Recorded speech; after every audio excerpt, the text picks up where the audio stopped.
Vivian? Vivian?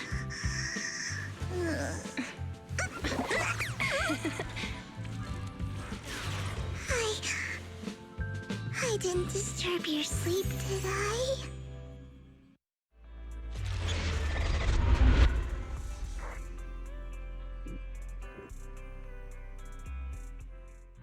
When I got here, the other Lord Phaethon said you were resting on the couch and just let me in. I meant to keep you company while you slept, but then I dozed off myself. Ugh. I was going to sit here looking super cute, hands cupping my face. You know, like the #1 sleepy face I want to wake up to pose. I can't believe I ended up falling asleep myself. What sleepy face? What pose? That was a lot of words in one breath. Are you sure you got enough sleep, Vivian? No, Lord Phaethon. I was just worried that I had disturbed your rest. Just being able to see you sleeping peacefully is already the highlight of my day. No, my entire month. Though it is a bit late, but... Good morning, Lord Phaethon.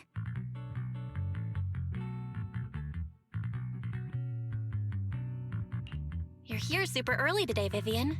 Is there something urgent? Mockingbird's death has stirred up quite the storm. I took some time to gather intel. It seems someone deliberately leaked the story that Hugo is an illegitimate child of the Ravenlock family, but I haven't found the source yet. Could it be Hugo's uncle, Hartman? Maybe he's trying to turn people against Hugo and Mockingbird by playing the illegitimate child card. I suspected that too. He could be using Hugo's background to make people believe Mockingbird is just another Top's pawn. To the upper class, Mockingbird may be insignificant, but it has a loyal following among regular folks. But after some digging, I was surprised to find that the public isn't turning on Hugo. They're actually starting to see him in a better light. Some people feel bad for him, some relate to his struggles, and Hartman's the one getting all the heat. Public outcry against Hartman is growing, with many believing he murdered Hugo for his own selfish gain. Tops is hosting an industry summit this week, a responsibility usually handled by the Ravenlocks. But my sources tell me another family has taken over this year at the last minute. If I'm not mistaken, Tops is intentionally keeping its distance from the Ravenlock family due to the current public sentiment.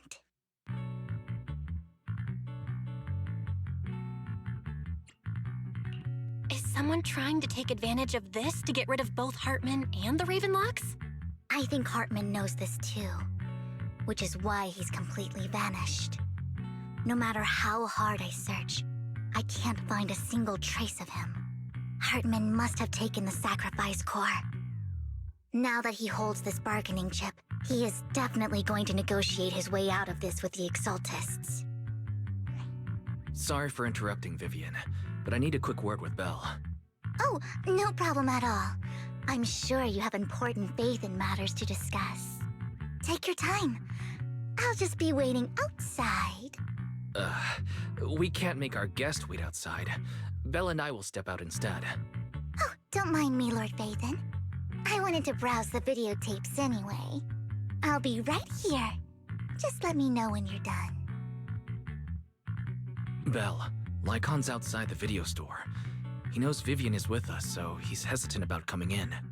He's stressing over what he did to Hugo in front of Vivian, but he really needs to talk to us. Maybe you should go speak with him first. I'll go talk to Lycon. Honestly, neither he nor Vivian is at fault. As proxies, it's our job to be the bridge between them.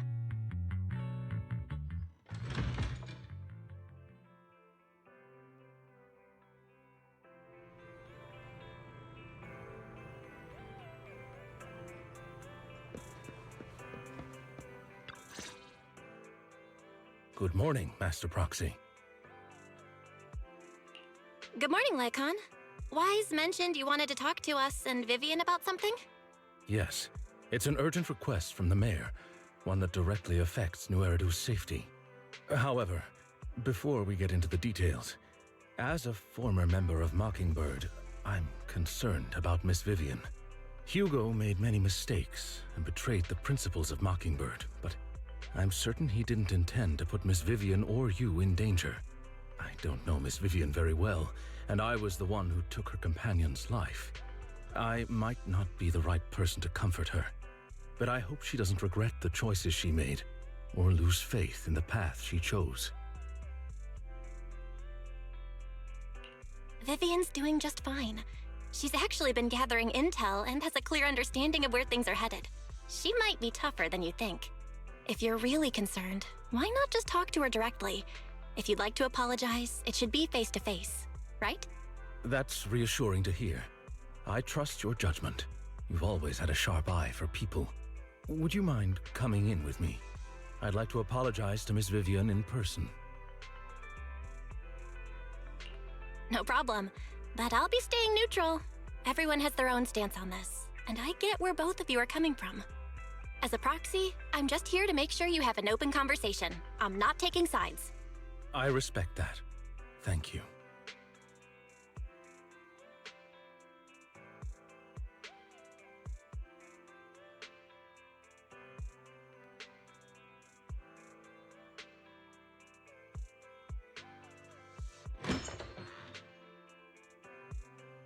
Miss Vivian, I'm very sorry about Hugo.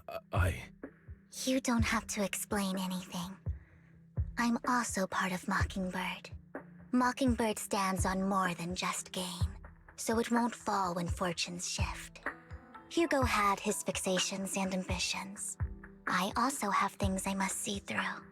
I'm determined to get to the bottom of the Exaltists and the sacrifices. Miss Vivian, as a former member of Mockingbird, you have my deepest respect. You have my word, whatever comes next. I would never harm you or Master Proxy. As for Hugo, please accept my condolences. Condolences? That's not necessary. Mockingbird has plenty of tricks up its sleeves. This isn't the kind of act that ends so easily. Wouldn't you agree? You're right. Huh? That's it? You two just figured it out? Well, that was fast. Master Proxy, I believe we all share the same goal. Uncover the truth of the Exaltists and the sacrifices.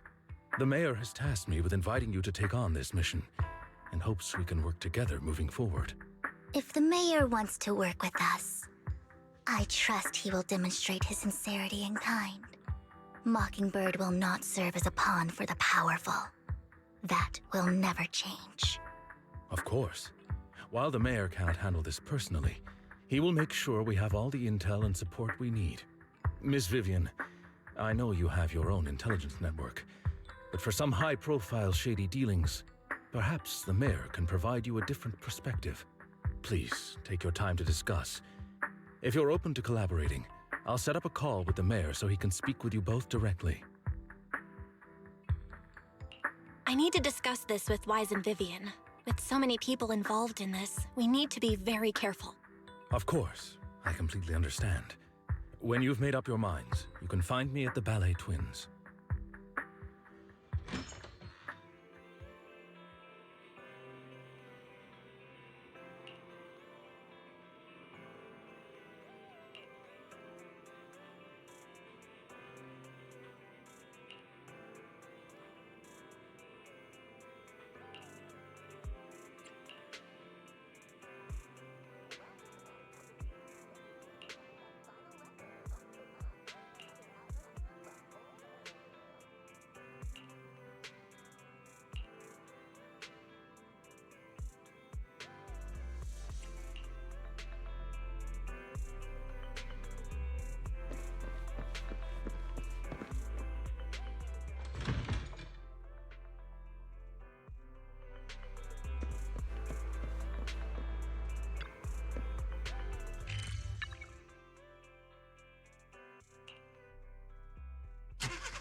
I'll connect the call to the mayor now. My dear friends, I'm glad you're willing to keep working with me. I'm truly sorry about what happened to Mr. Hugo Vlad. I didn't anticipate things would turn out this way. As mayor, I can't fully condone Mockingbird's actions, but personally, I had a lot of respect for Mr. Hugo Vlad. I looked further into Bringer's map. The sacrifices were created by an exaltist named Landon, who was active in Janus Quarter. Mr. Landon passed away in an accident a few years ago. Before he died, he was researching sacrifices and was said to have created a batch of serum that could turn living people into sacrifices. The problem was, the serum wasn't stable, and after his death, the recipe was lost. No one knows what happened to the exaltist in Janus Quarter back then. But it's clear that after the leader died, there haven't been major exaltist activities in the area. Bringer's map marks the locations where the exaltists' most successful attempts at creating sacrifices were. Since this person has already passed away, and the exaltists haven't been active around here for a while, then could it be that this is just Hartman acting on his own? Unfortunately, that's not the case. My sources confirmed that Hartman had been secretly in contact with someone, and they only meet inside the Hollow. Is it possible it's someone from TOPS? TOPS is a huge alliance of corporations. They wouldn't bother getting their hands dirty. Instead, they just sit back and reap the rewards.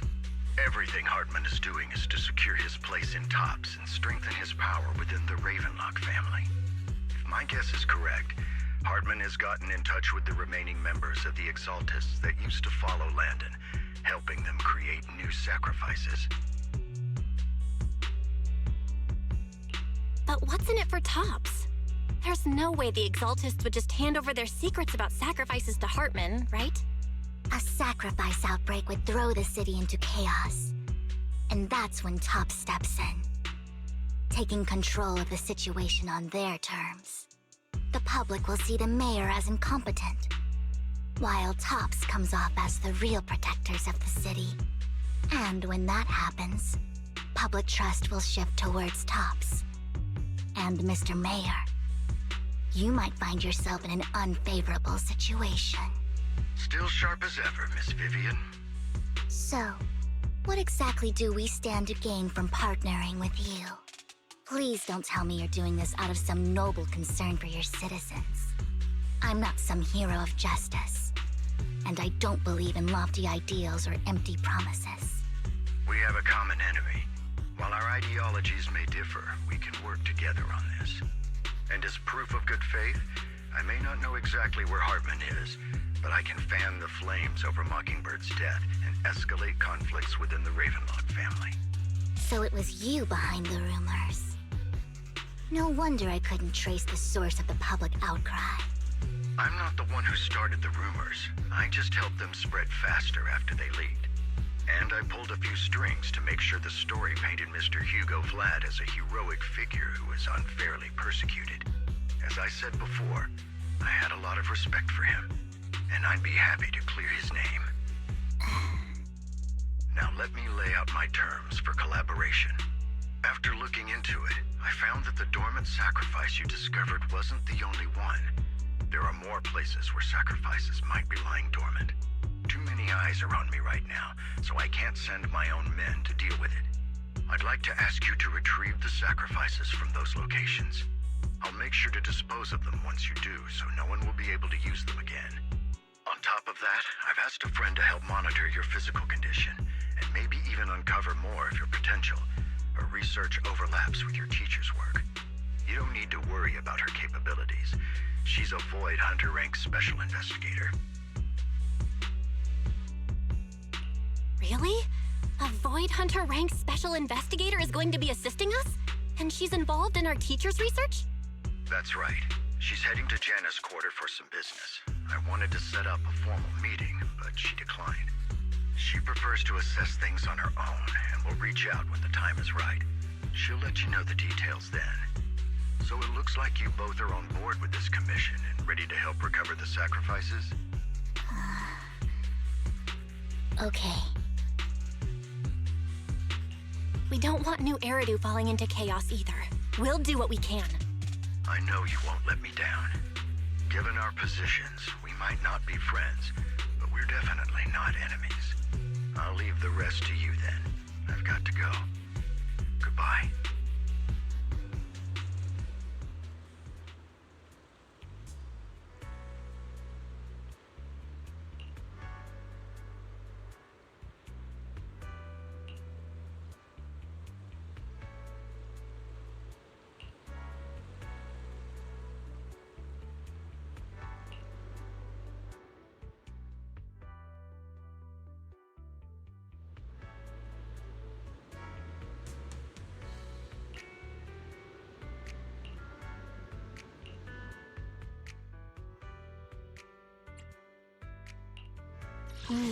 Time for some tail care. Good day. I'll give you a hand. Yeshunguang of Yunkai Summit, heeding your summons.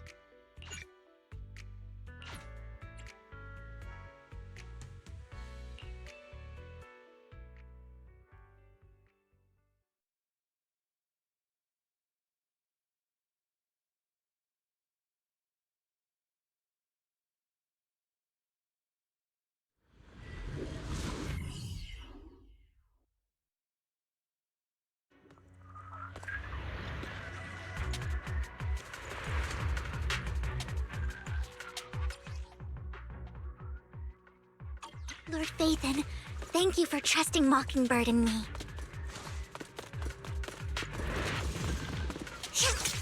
Fool. Stay away from me.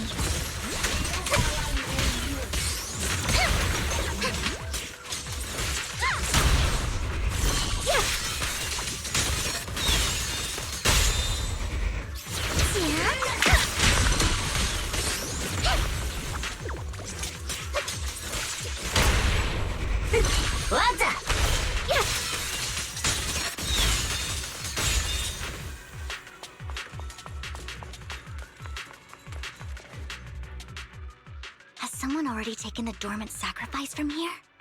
Or did the Exaltus decide to relocate it? No. If these dormant sacrifices aren't handled carefully, they could awaken and turn against anyone nearby. She wouldn't risk moving them unless it was absolutely necessary.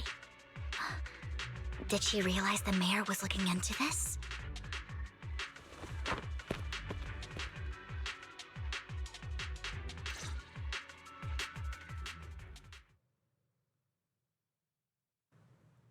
Did Hartman just make up this intel to get a shot working with us at Tops? I've been walking around forever and haven't found a thing. The Ravenlocks have always been a shady bunch. No surprise they've gone downhill over the years. I heard they were pretty loaded back in the day. What kind of business did they run? No clue. On the surface, their businesses seemed legit, but who knows what was happening behind the curtain. Probably something with the sacrifices. I mean, how else would he know about the dormant ones left around here for years? And he was so sure that even if those original sacrifices didn't work out, he had a backup plan. Backup plan? What could that be? Well, that's beyond me. I just happened to overhear something while I was next to Mr. Edmund one day. What's Tops planning to do with all these sacrifices, huh? For research? Do you think we'll ever have a normal life in the Hollows? Don't ask questions you shouldn't be asking. All right. There's nothing here anyway. Let's leave the Hollow and report back on what we found. And we'll make it just in time to clock out for the fieldwork shift. Let's get out of here first.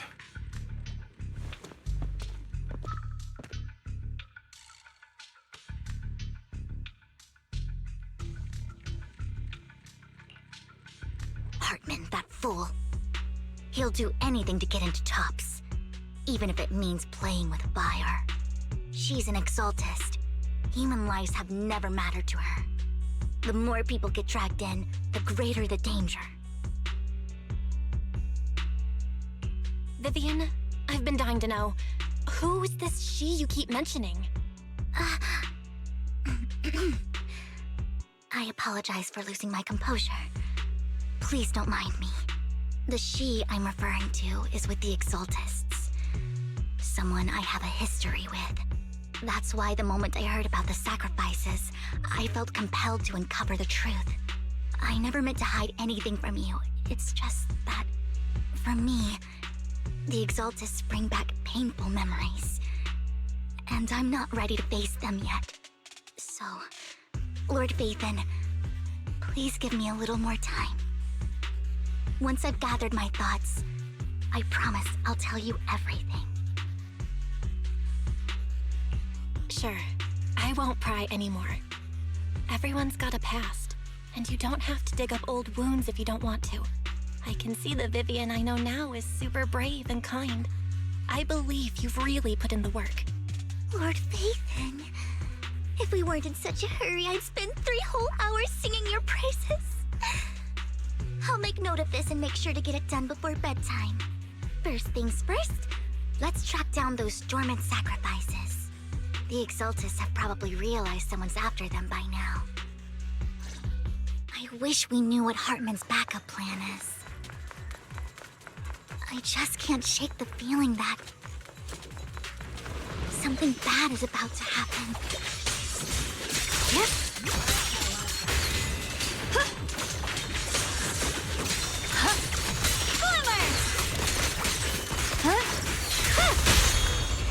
Allow me.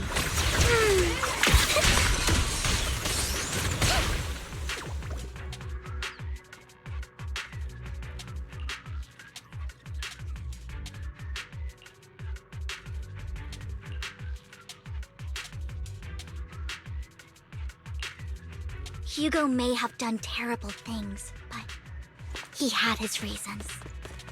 Mockingbird might be seen as the bad guys by a lot of people, but ironically, joining Mockingbird is what put me on the right path. For the first time, I'm needed for more than just myself.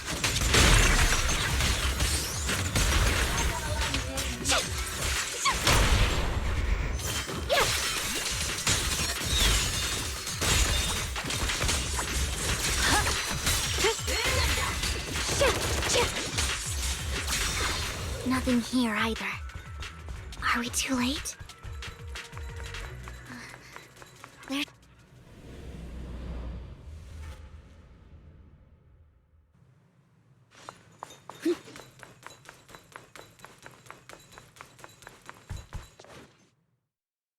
I knew it was you, Vivian. Camille!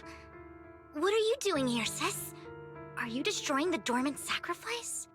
Vivian, don't call me sis. I'm not your sister. Are you trying to stop the Exaltists? I never left the Exaltists. You know what Landon did back then! Lord Landon did it for the Creator. His methods may have been extreme, but they were necessary. Back then, you walked away. You should do the same now. We didn't meet today. Take your friends and leave. What's wrong? Are you being forced into this? I can help you. Help me? Like how you helped her? Vivian, you're crying. You see me, don't you?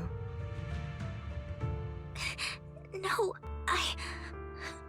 You haven't changed a bit, Vivian. No need to hide your tears. I know exactly what's ahead for me.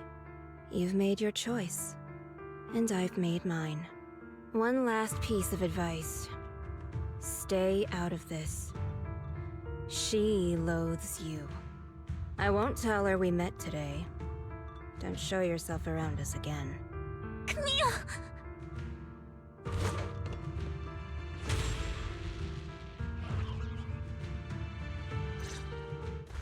Lord Vathan, watch out!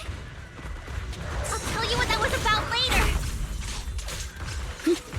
Let's take care of the ethereals first.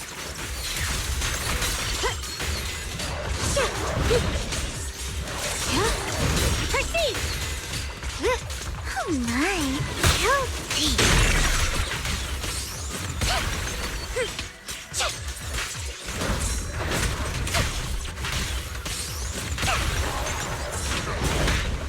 Leave that to me!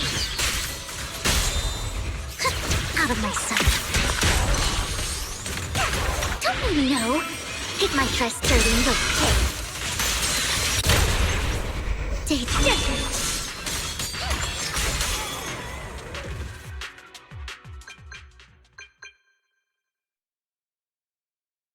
You two took longer than I expected. Did something happen? We searched the coordinates the mayor provided. Most of them were already empty. No dormant sacrifices. Camille, the Exaltists have been actively destroying the dormant sacrifices. The Exaltists? There's no reason for them to go after the sacrifices, right? Vivian is telling the truth. I saw it too.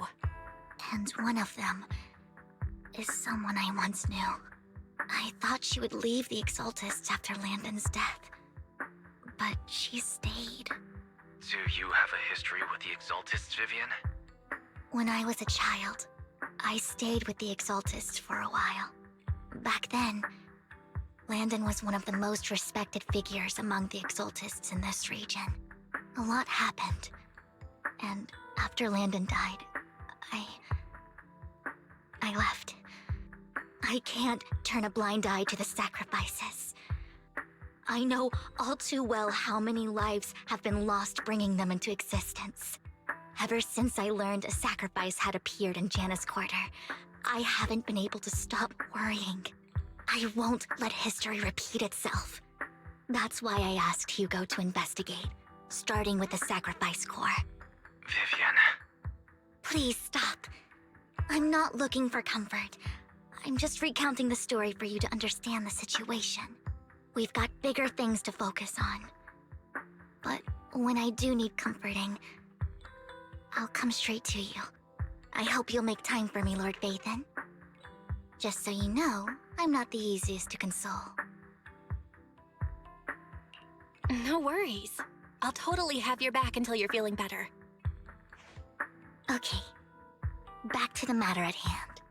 That conversation between those two TOPS employees back in the Hollow is still bothering me. They said Hartman had a backup plan, and that got me thinking about some news that was quietly swept under the rug.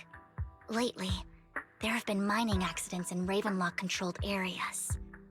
Many workers have died. The families were paid off with huge settlements, way more than usual. No protests, no controversy, and the issue was buried. But considering the Ravenlock's financial position, why would they be so generous with payouts?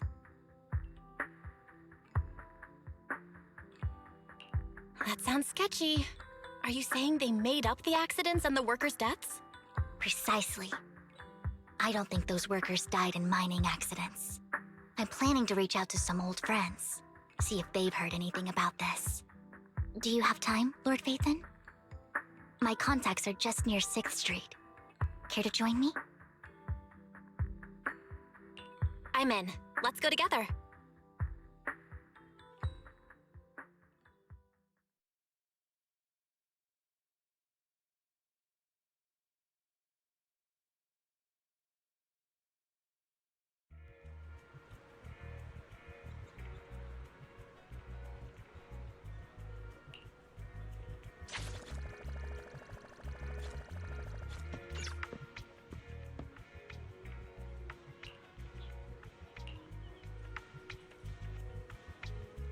An old friend of mine said she has some new intel.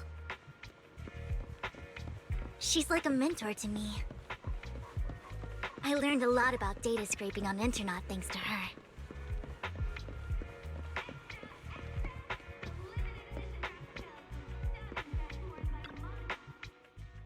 Rain! Long time no see. Yeah, it's been a while. Rain? You two knew each other? Yeah, Phaethon. Long time no see.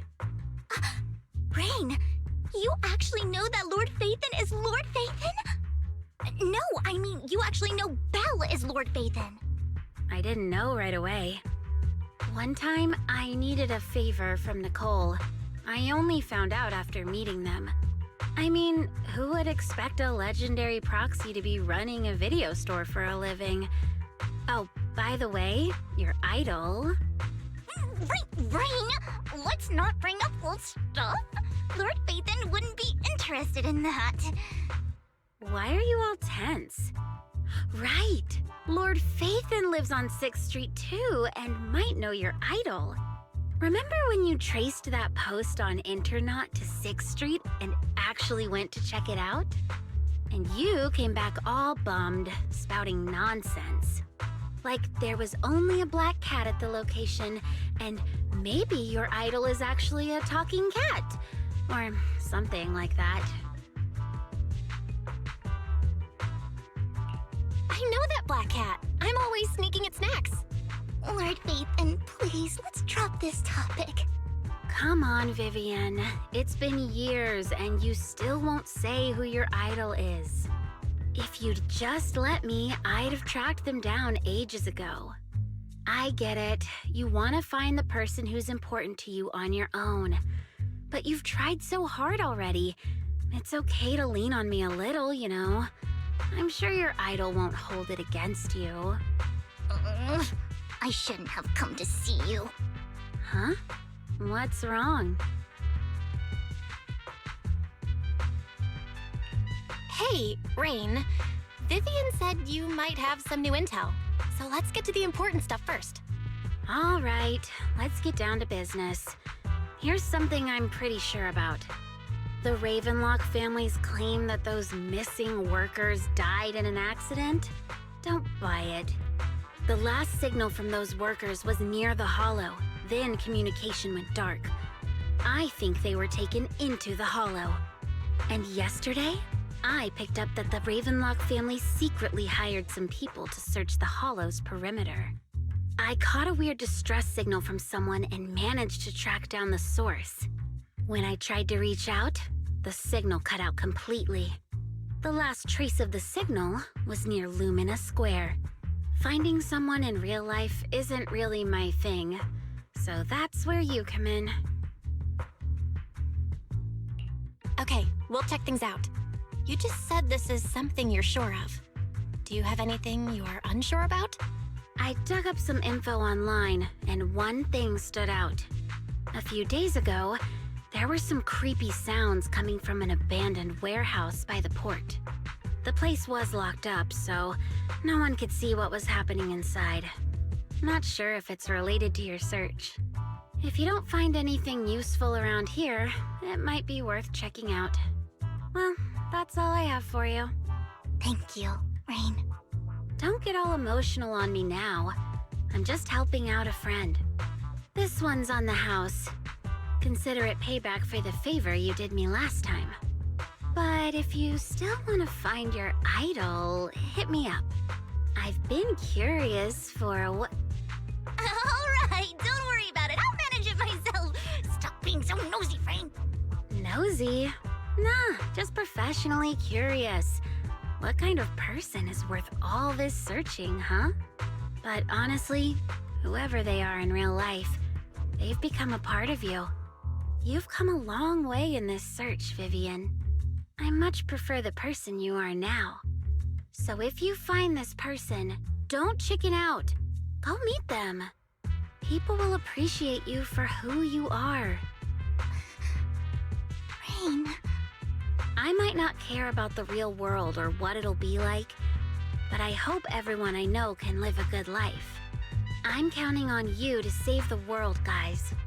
All right, I have other business to take care of, so I'll leave the rest to you.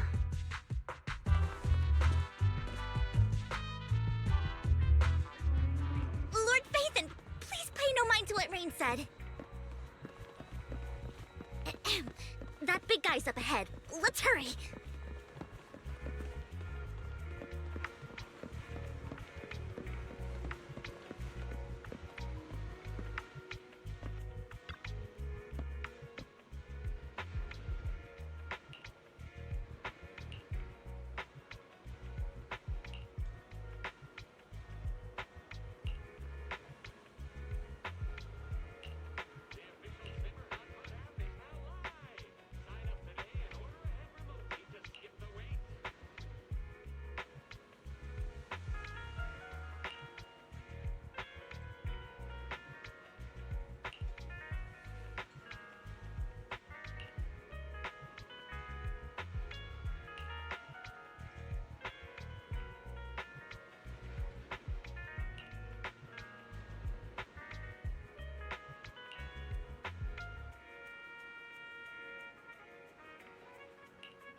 Don't take me back, please.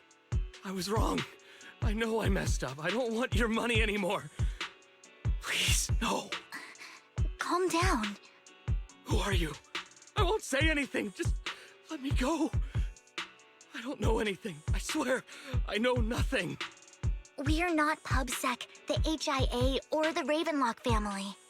We won't force you into anything. There's no need to be afraid. What do you want from me then? We simply want to know where the Ravenlock family took you and what they made you do. I can't say. I can't tell you. I have a family. They'll hurt them. You never saw me. Please, just stop asking. Don't you wish to see your family? I don't deserve to see them. It's my fault. I was greedy. I did this to myself. But your family must miss you dearly. I'm sure they won't blame you. No, it's my fault. It's all on me. I don't want to drag them into this. If the whole ship is sinking, no one on board can escape. I'm just a nobody. And right now, there's nothing I can do to change anything. If you care about your family and friends, now is your chance to stop the disaster before it's too late. Even a butterfly flapping its wings can send a tsunami surging across the ocean. No one knows how this will turn out. But if you do nothing now, the only thing waiting for you at the end will be regret. We're not here to turn you in, and we won't force you to confront them. You'll be safe with us. I'll help you return to your family. But you must tell us precisely what happened. Hartman offered a huge amount of money, looking for workers to go into the Hollow to guard something.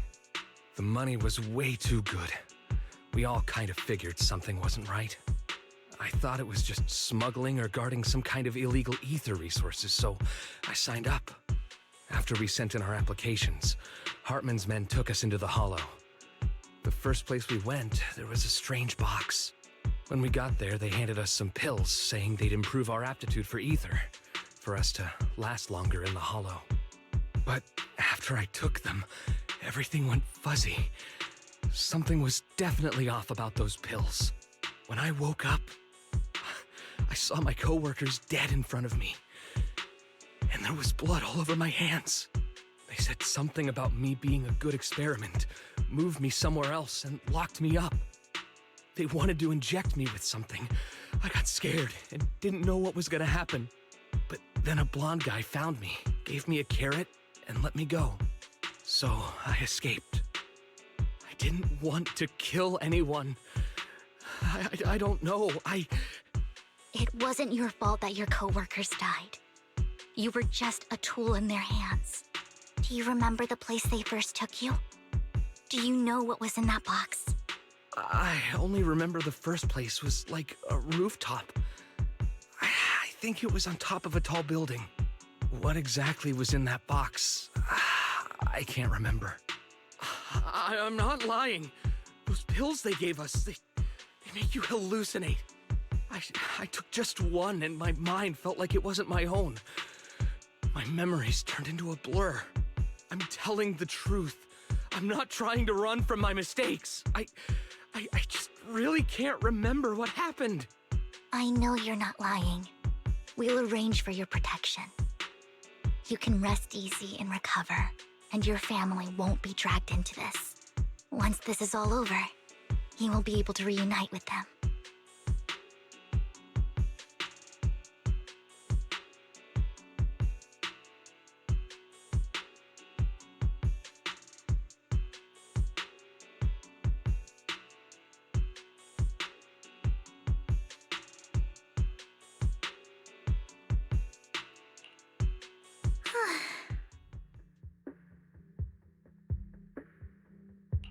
I've been meaning to say this for a while, Vivian. You're just so calm and decisive when things get tough. Totally different from the impression you gave me at first. Actually, I wasn't always like this. I used to run away when things got tough. There was even a point where I just wanted to disappear. as if my very existence was the source of suffering. I wondered. Perhaps leaving it all behind could put an end to the pain. Whoa. It's hard to imagine you like that. I mean, you had this super intimidating vibe when we first met. Well, I was on a mission at the auction when we first met. And just as Rain said, I've come a long way from who I used to be. Speaking of Rain, it's still wild to me. I never thought you and I would have mutual friends. And you even know one Denny Boo. Can you believe we might have passed each other so many times without even realizing it? Enough about me. Tell me more about you, Lord Phaethon. Where have you been? And what have you experienced?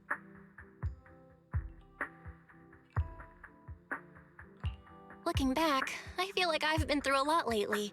My brother and I even lost our Phaethon account. Oh, everything started when the Cunning Hares took something from the Red Fang gang.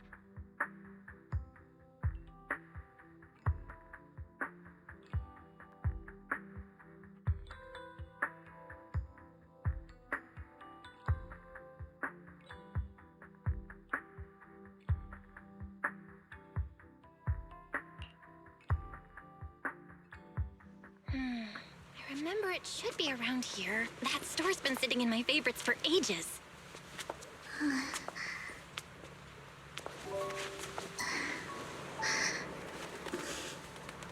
Lord Phaethon! What's up? I've seen that black cat on 6th Street. That harmonica in the outer ring you mentioned. I've heard it before, too. I've even been to the monument outside Hollow Zero. But none of that was a coincidence. It was me.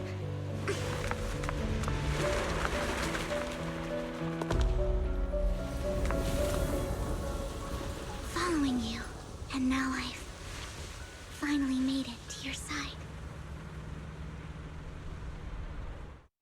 Ever since I was little, I had been seen as the bringer of bad fortune. I had traveled to many places and witnessed far too much misfortune. Every tear I shed brought disaster. I've heard too many curses to count. I loathed my tears as much as I despised my own existence. Wherever I stayed, tragedy followed. I had roamed too many places, and each time, it ended the same way. I didn't know where I could go anymore. One night, I stumbled upon a post discussing me. Whether they knew me or not, everyone seemed convinced that I was the source of the curse. Some mocked me with cruel intent. Some wished I would vanish, and others speculated maliciously. It really seemed that my very existence was a disaster. In that moment, as darkness enveloped the city, I saw lights flickering to life all around New Eridu. So many lights, and not knowing where to go, I thought, if only I could disappear into those lights.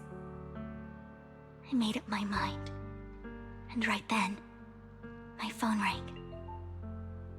I decided to take one last look. I wanted to know who left me my final message from this world. It was you, Lord Phaethon.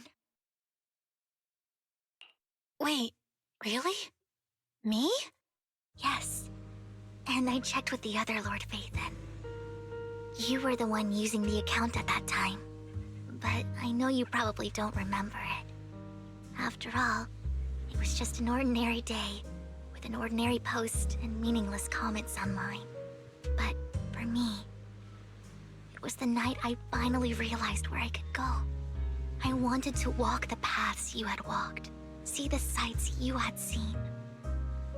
And then, one day, share it all with you, face to face. What did I even say in that comment? I can't remember off the top of my head. Well, you'll have to figure it out for yourself. I'm not telling you. Huh? No! So, Lord Vathan, thank you. Not only for that comment you made that day, which was a silver lining for me, but also for giving me the courage to become who I am today. The Vivian standing right in front of you now. Lord Vathan, I truly like who I've become.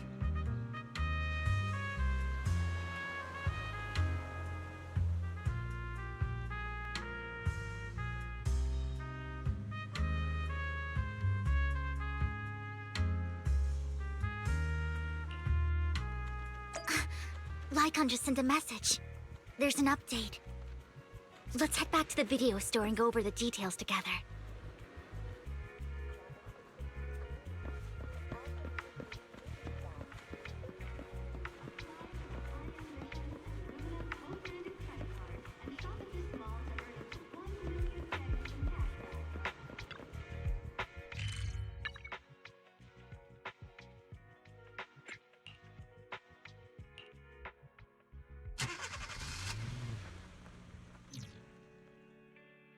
Belle, you're back. Lycon told me he wanted to meet up with us online to discuss things when you returned. I'll call him now.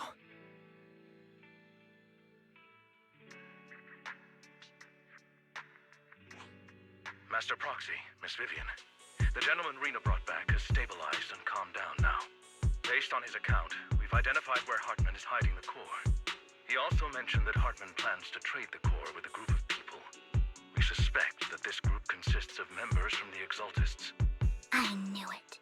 Now that we have the location, it would be splendid if we could seize the sacrifice core before they do. Precisely. We hope you can head to the location as soon as possible to secure the sacrifice core.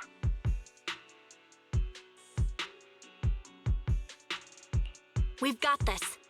I have other matters to attend to, so I'll leave the retrieval of the sacrifice core in your capable hands.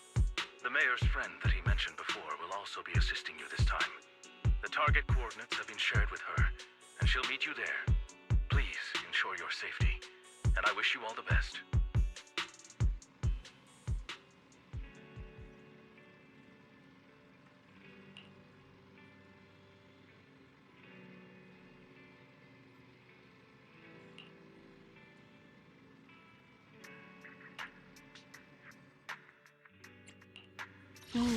Time for some tail care. Good day. I'll give you a hand.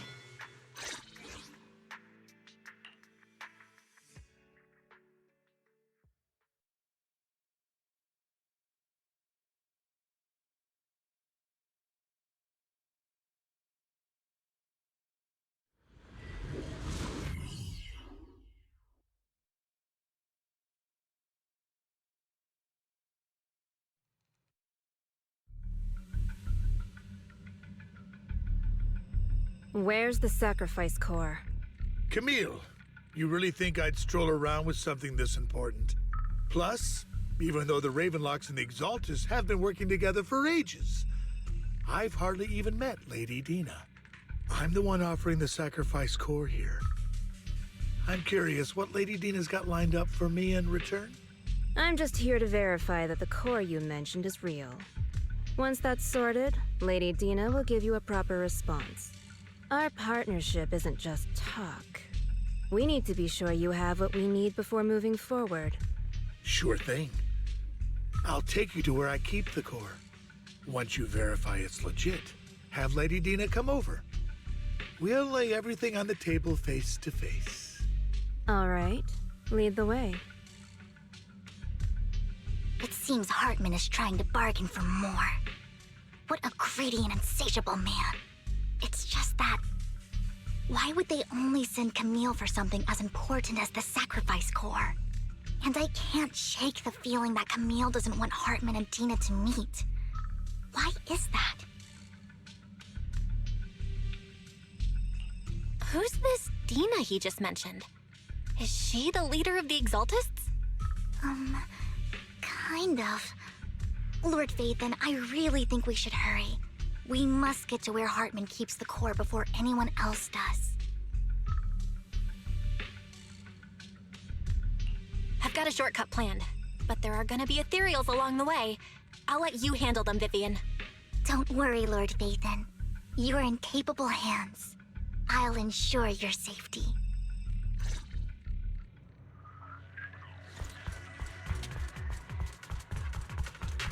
Ethereal! Stay away from Lord Vathan!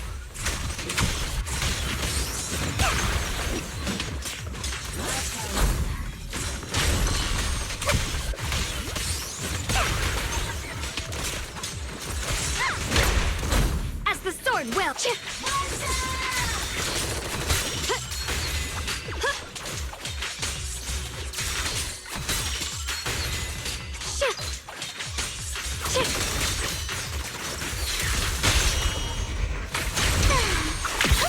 Together, Lord Vathan?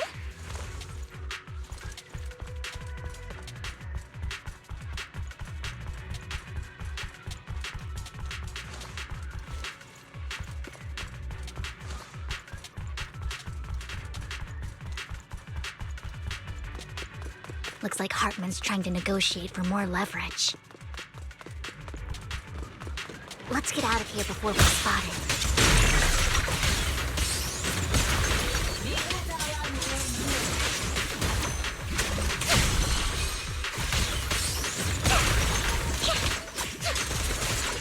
Let's keep moving, Lord Vathan.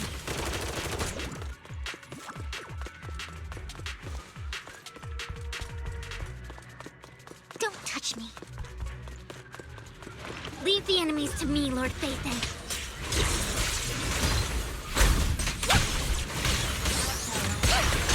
You better not get my chest dirty.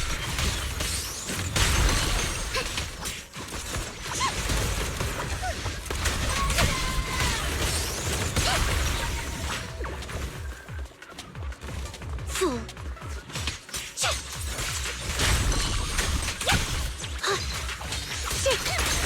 Break the ice!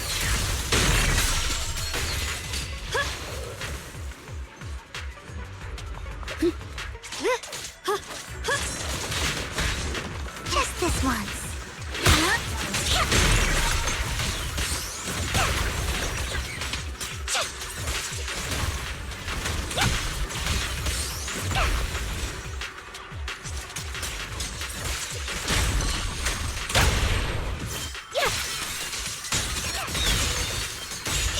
They're still over there.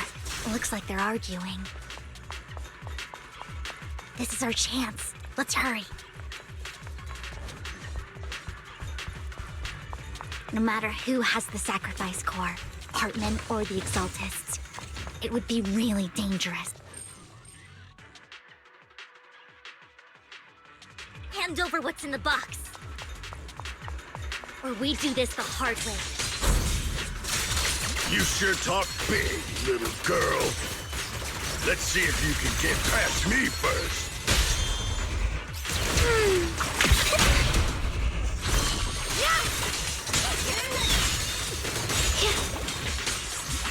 Let's hurry and secure the sacrifice core.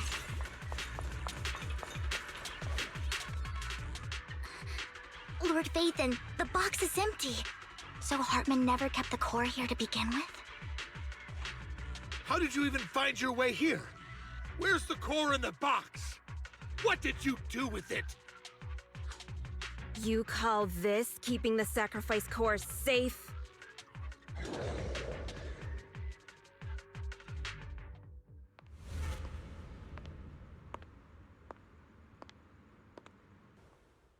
Vivian, it's been ages. Dina! Oh my, you actually remember me. So sweet. Look at you, thriving. I thought you'd totally forgotten about our past. So, tell me, do you ever dream about the people you've killed? Are they crying in your head all night?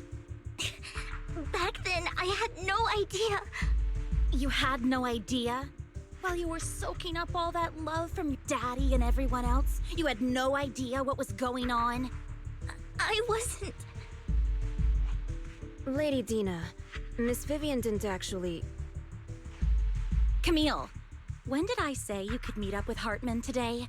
I I just wanted to make sure the sacrifice core is legit. I was worried Hartman might try to pull a fast one on us. Really? So loyal. I thought you'd be more like the old days. Just a few words from Vivian, and you'd be plotting my demise. Just like what you did with Father. I won't, Lady Dina. Don't even think about betraying me, Camille. You owe me for what went down back then. However, I do understand your worries. This core, it's fake. No way! I got this straight from Hugo! It can't be fake! How can you just claim it's fake without any proof? Ugh, seriously.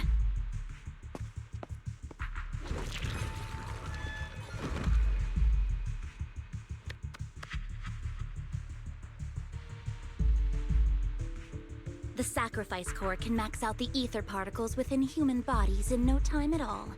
But look at your little subordinate. How uncouth. He's making noises like some animal. Can you shut him up? So annoying.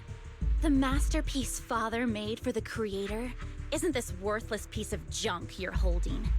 So, the real core. Vivian, where do you think the sacrifice core is really at? I don't know. If I knew where the real core was, I'd destroy it without a second thought. Dina, you understand what the sacrifices are.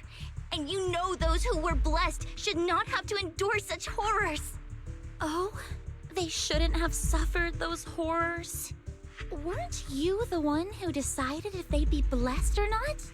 If it weren't for your tears, how would they have encountered such misfortune? How self-righteous, Vivian. Their fates were in your hands. It was you who brought disaster on them. Landon just needed an excuse. He needed someone to blame. Whether I shed tears or not, he'd treat living beings as mere subjects for his sacrifice experiments. Dina, you know all of this. Landon even went so far as to sacrifice you. Shut up, shut up, shut up! Father did it for his great cause. Vivian, why do you always mess everything up for me? Everything! You did it before, and now again! You just had to ruin my plan. I was so close to fulfilling Father's last wish. If you don't give me the sacrifice core, be prepared to become food for the ethereals. I told you I don't have the sacrifice core. Otherwise, I would have destroyed it already. Lord Phaethon, find the right moment to retreat. She can be quite unpredictable when her temper flares. Oh, really? You don't have it? Then I suppose there isn't a reason to keep you alive.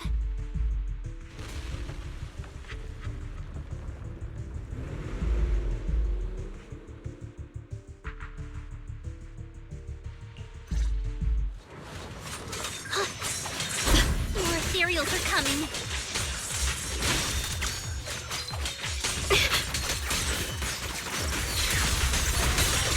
A measure of steel slices the world through! What the heavens?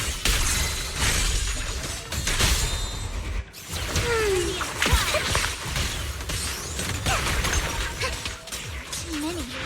There's no chance to get out of this.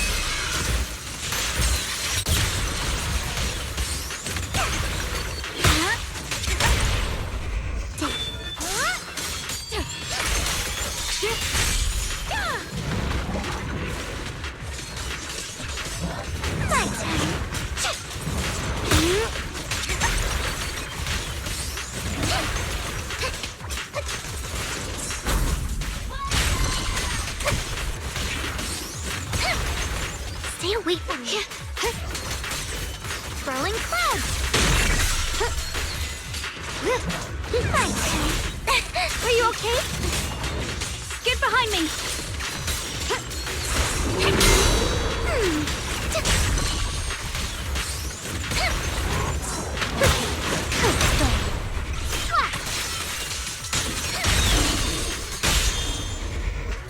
Where are you looking? Stay away from Lord Phaethon! so many.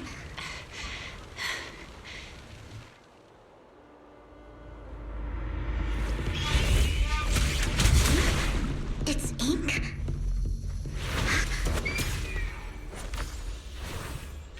Shun Palace, good fortune, closed gate, safety. What? An evil miasma gathers here. Another place of conflict. If you wish to avoid disaster, then head southeast.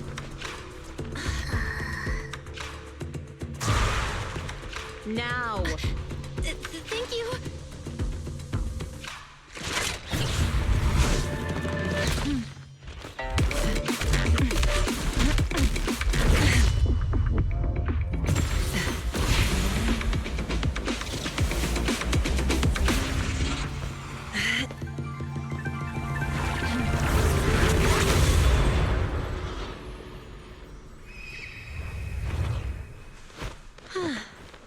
Finally, peace and quiet. You must be Belle, right?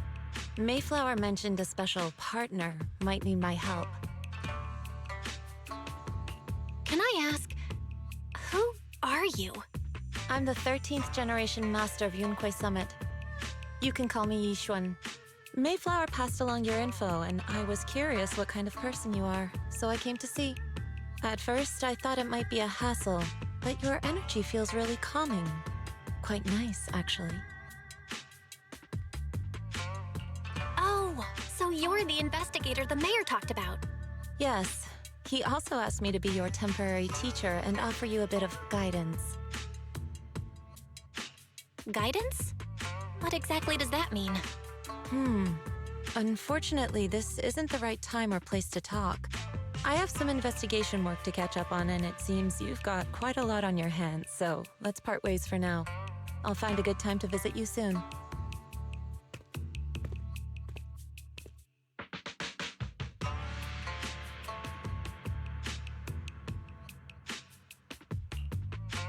I'm so sorry, Lord Vathan. I'm just not feeling very well. I think I'll head back for now. I'll investigate the sacrifice core and reach out once I find something. You definitely need some rest. Let's get out of the hollow.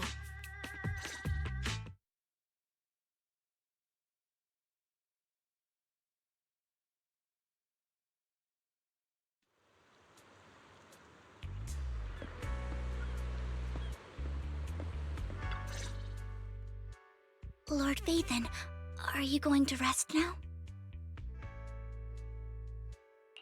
I'm not in a hurry to get back. You've been kind of off since we got out, and it's got me worried.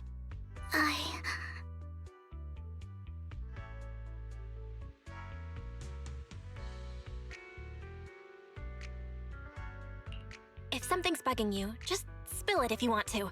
I'm a pretty good listener, you know. I didn't mean to keep my past from you, Lord Vathan. When I was little, people thought I brought misfortune, so no matter where I went, no one wanted me around for long. Then, one day, Landon adopted me and brought me to the Exaltists. There, I met Dina, who was so kind to me, treating me like a dear sister. She told me her father, Landon, was a great man who'd one day make everyone stop fearing the Hollows, so all life could live freely inside and outside of them.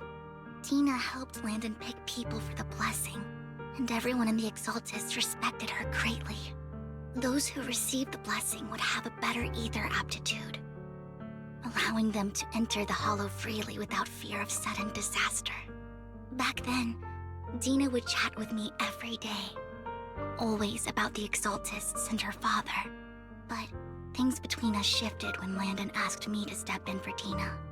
Landon told me I didn't only bring misfortune, and that if I listened to him, I could actually help people.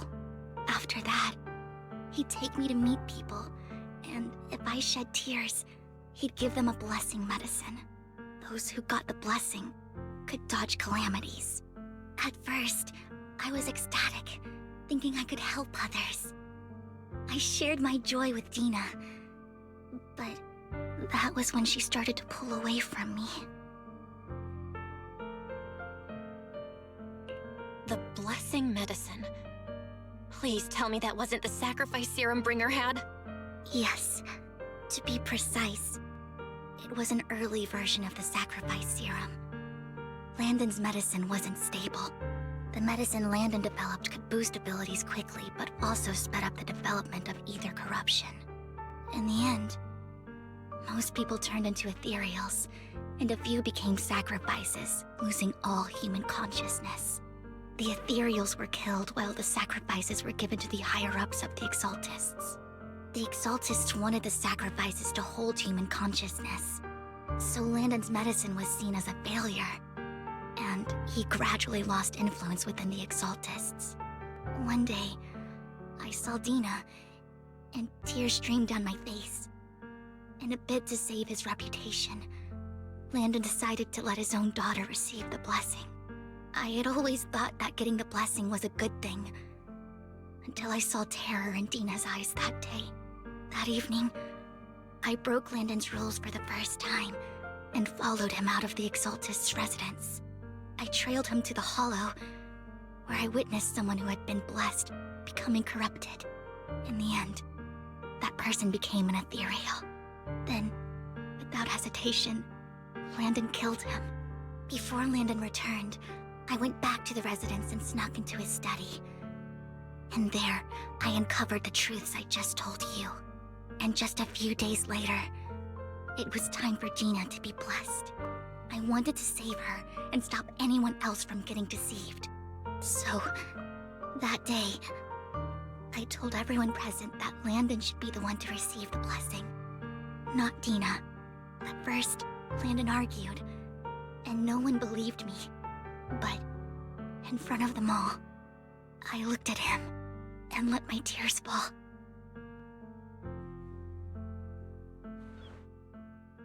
Lord Landon, please accept the blessing. Vivian, you...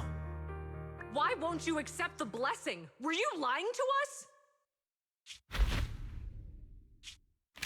Ungrateful fools! You have no use anymore! Liar! Run! Run! Dina! Dina, wake up! We have to go! Vivian? What's happening? Listen to me! Lord Landon's so-called blessing isn't...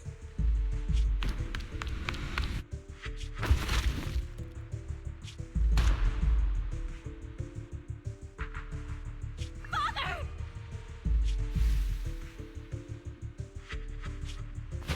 No, I was just...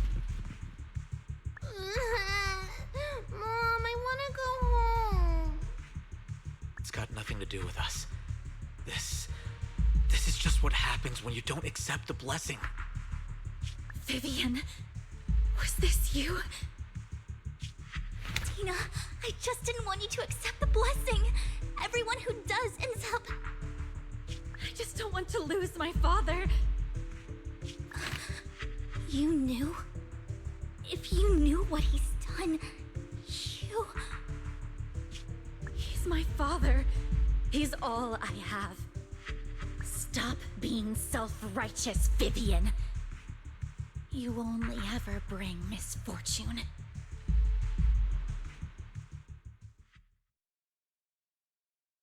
I thought once Landon was gone, Dina would leave the Exaltists. I never expected her to continue his research, or that Camille would stay. Camille lost her entire family in a hollow disaster, so she's always supported the Exaltists. She's not a bad person. She's just someone searching for hope. She joined the Exaltists very early on, and even watched Dina grow up. That day, she was just so desperate to save Dina that she... All these years, she's been following Dina, taking care of everything out of guilt, I think. But I didn't just fail to save Dina. I trapped her. I see misfortune approaching, but I can never change its course or avoid the bad ending. Maybe I really am a bringer of misfortune.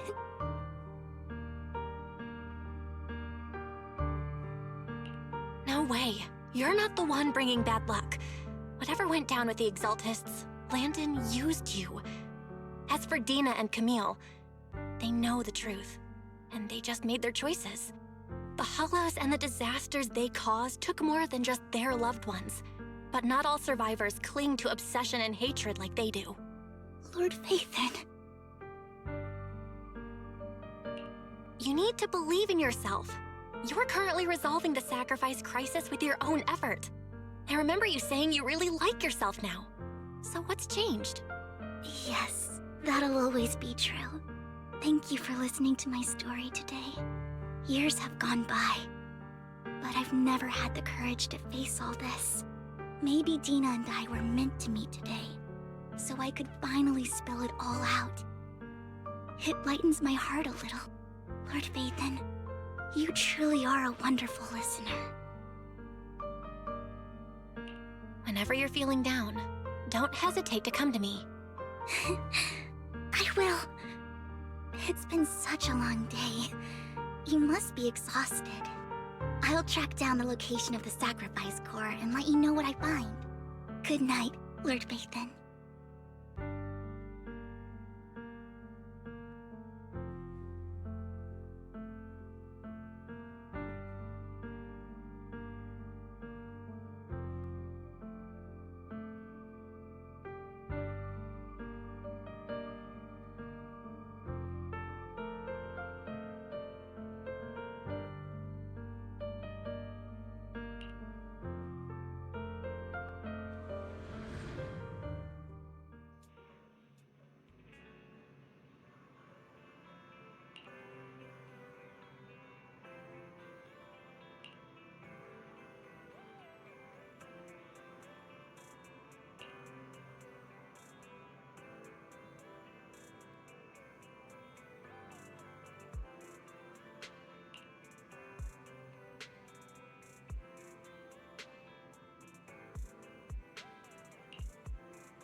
Shawl, I didn't expect you to be working here. Perfect. I was just covering someone's shift. The screening here is super strict, and I was afraid the supervisor would realize I was new and subbing for someone, so I hid in the control room during the supervisor's inspection. So I happened to bump into this guy, a blonde man wearing a hat, and I think he was checking some footage.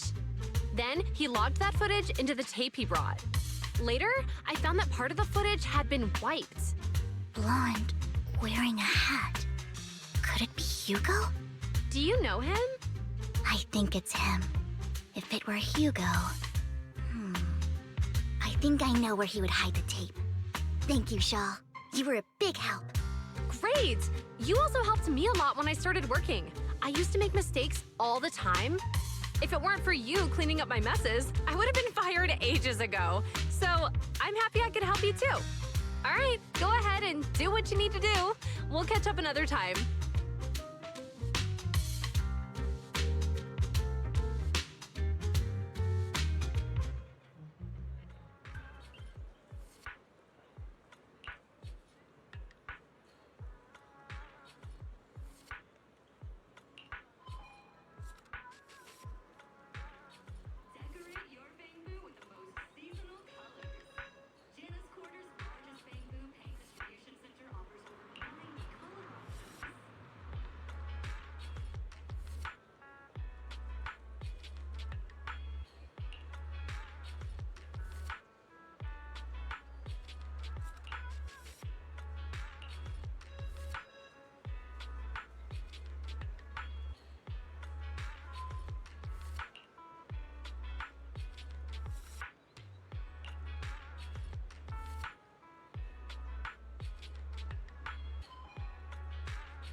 If I'm not mistaken, you and Vivian share the same goal. Silence is no good for negotiation. I just don't want Dina to reach a point of no return. Hasn't she already reached that point with what she's doing? The formula for the Landon serum was lost, but a batch survived, and Dina was able to develop a substance that can be used for mind control. She's trying to combine the two to make sacrifices that would obey human commands.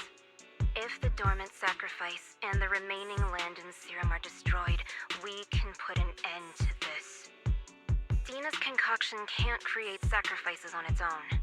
And the sacrifice core? That belongs to the creator, not her. Although I find Landon's methods despicable, I can't deny that the Exaltists and the creator are leading us in the right direction. I just don't want Dina to spend her life trapped by her father's mistakes. I mean, no offense, but I find your protectiveness rather weird. I will confirm the location of the dormant sacrifice and find the chance to relay the information to you. I do not want any of my people to be going into danger. As for the sacrifice core, I can only guarantee that it will not fall into her hands. As for how things will ultimately play out, The creator will guide me.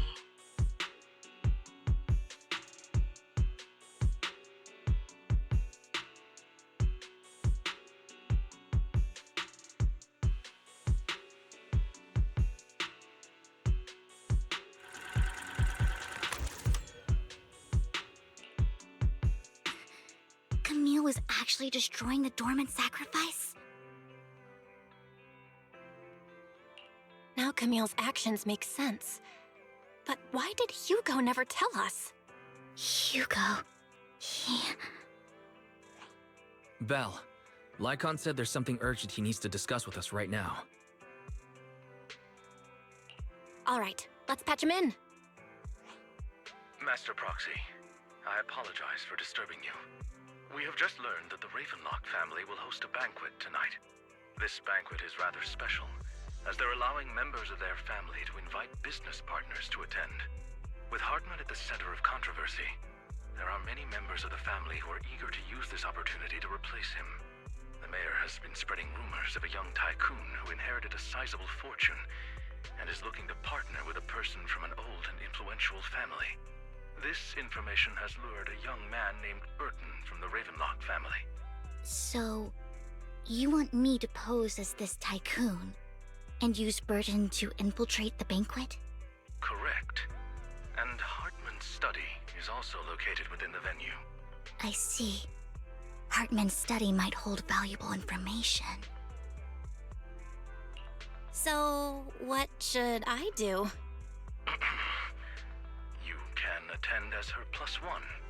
+1? Lord Phaethon, please go with me! Master Proxy, it seems Miss Vivian requires your presence, so... Yes, just your presence will help me immensely! All right, then let's go together. I'll send you the time and place for the meeting with Burton. If you encounter any danger, please evacuate immediately or contact me for backup. I hope everything goes well for you tonight.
Miss Banshee, I believe I've shown you my sincerity.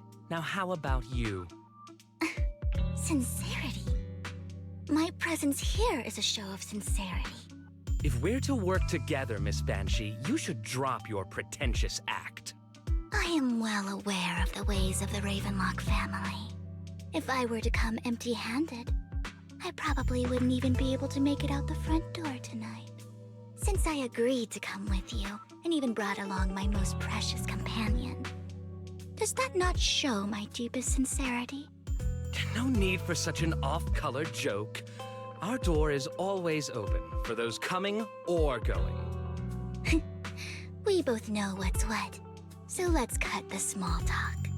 I know far more about how the Ravenlock family made their fortune than most here. I am also well aware of why Hartman, despite such a massive scandal, still remains in power. Oh? Do tell. Exaltists, blessing, sacrifice, Landon. Where would you like me to start? How did you know that? No, who are you? Don't be so tense. If I'm not mistaken, it's about time the banquet began.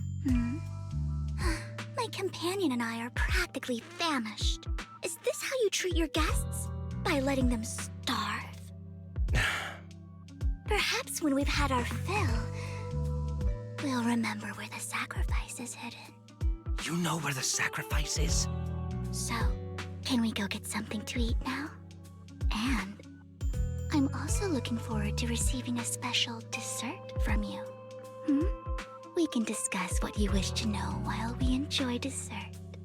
Of course. I wouldn't let such an important guest discuss matters on an empty stomach. As for dessert, I will prepare it myself, and I guarantee it will satisfy you. I'll come find you later. I wish you a pleasant evening.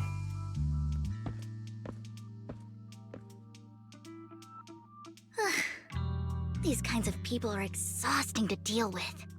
I really don't know how Hugo used to put up with it.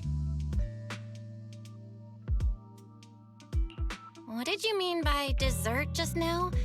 I couldn't really follow. Hugo taught me that bringing up dessert in such situations is a way of telling the other party they need to offer more. Fortunately, that old fox Hartman is terrified of losing power. He's definitely keeping the destruction of the sacrifice and the fact that the sacrifice core is fake hidden from the other family members. Otherwise, Burton wouldn't have been so willing to raise his offer. Lord Phaethon, let's find Hartman's study when the banquet is at its busiest. All right, I've already taken note of the surrounding terrain. Once more people arrive, we'll enter the garden through the door in the corner of the banquet hall. Wherever you go, I'll follow, Lord Phaethon.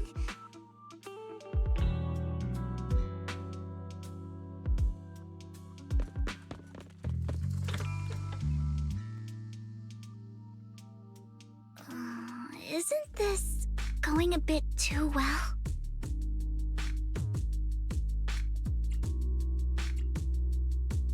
Perhaps we're just lucky? Plus, their security measures outside were so tight. Maybe it's more lax inside. However, just to be safe, I'll call Lycon.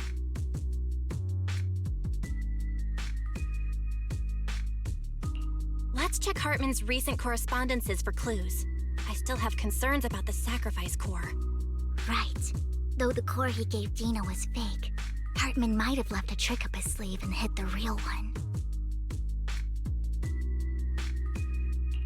Then let's split up.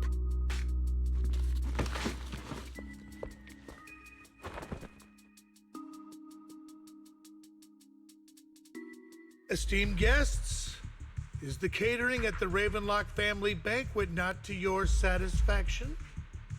So much so that these two distinguished guests felt the need to come to my humble office to scavenge for food. Don't want to come out? Well, after all, you don't have long left. Burton, that greedy idiot, fell for the mayor's trap. But I never expected that he would bring you into my territory. I suppose I should thank him. Otherwise, I would have had to go to great lengths to eliminate you.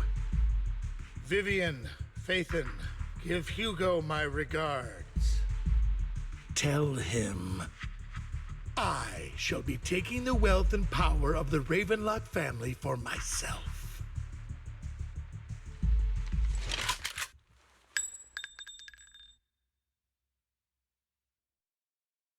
The bullet? How? Dear Uncle, why must we be so distant with one another? You can just tell me what you want to say directly. Hugo! Impossible! You're... Uncle, you must know a Ravenlock will never stop until they get what they want. Did you really think I would be defeated so soon, when I have yet to trample you into the dirt? You filthy bastard! You only know how to resort to these petty tricks! Petty tricks?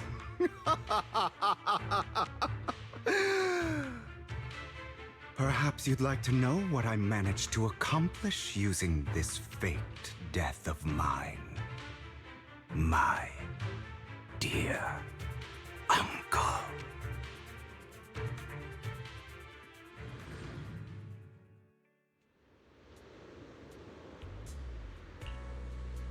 Faking my own death. Hope it's all worth the theatrics in the end. It was just to keep Hartman off my back, but maybe I went a little overboard. The manager must be pretty shaken up. I should apologize at some point.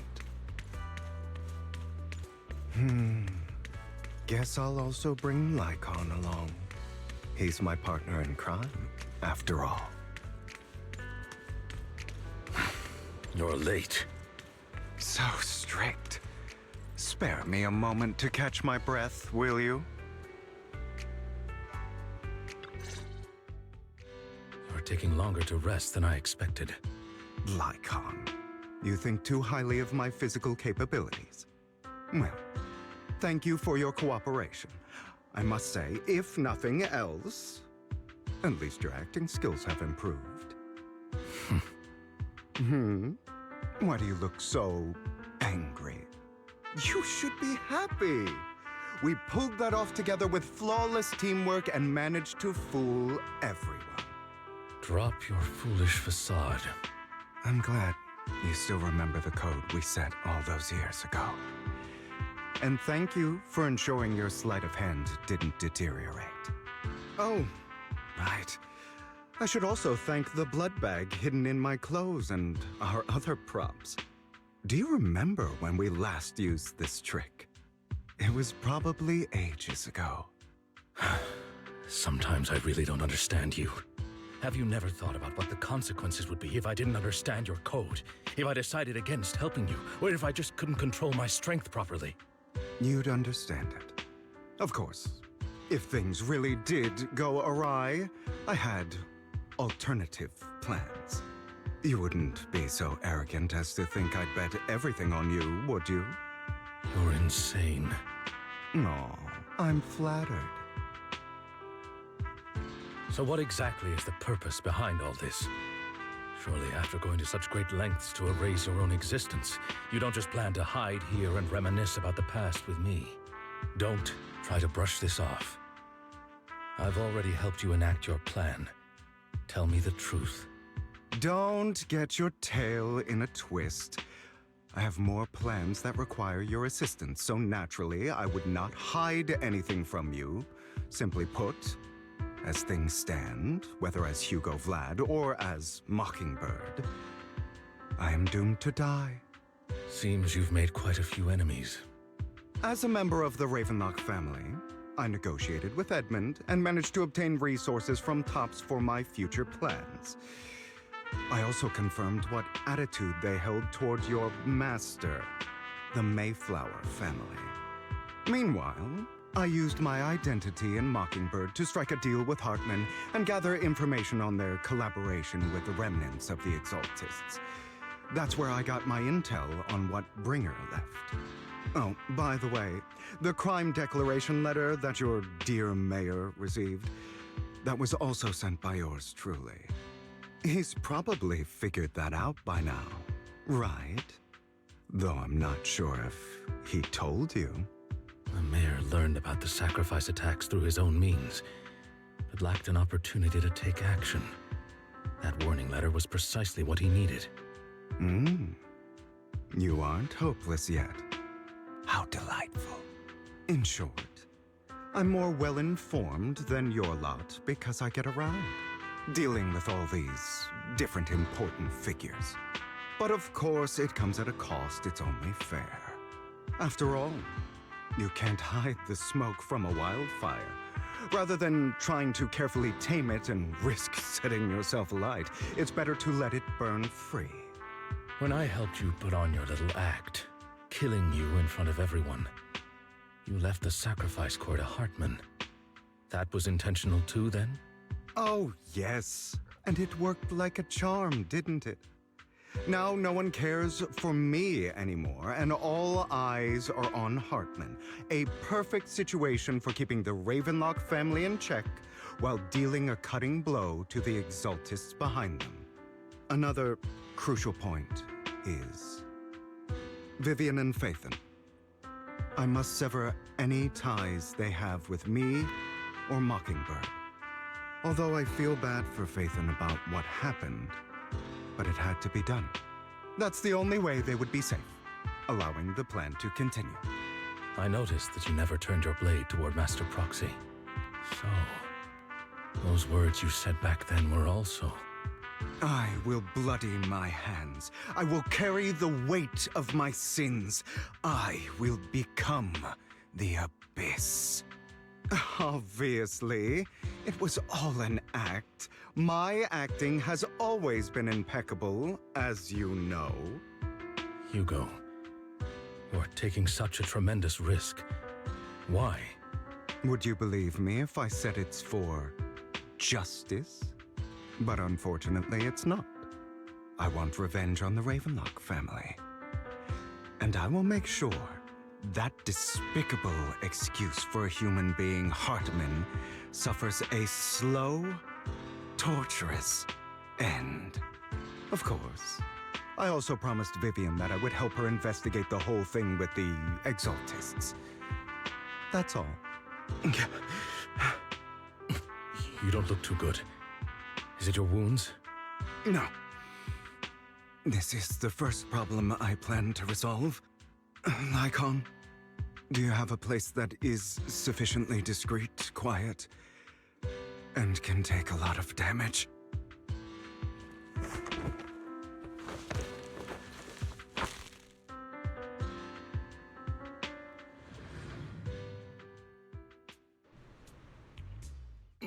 What exactly are you doing?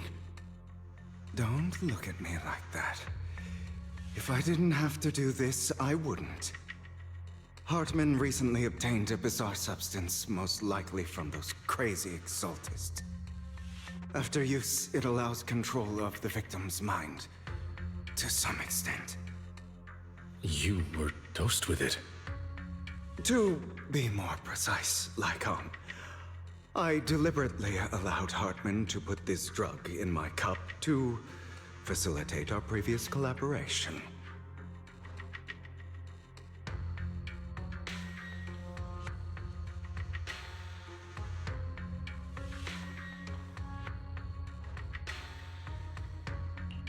After finding out about it, I quickly found someone to help analyze its composition. The good news is he gave me a very low dosage, perhaps because he was afraid I might notice.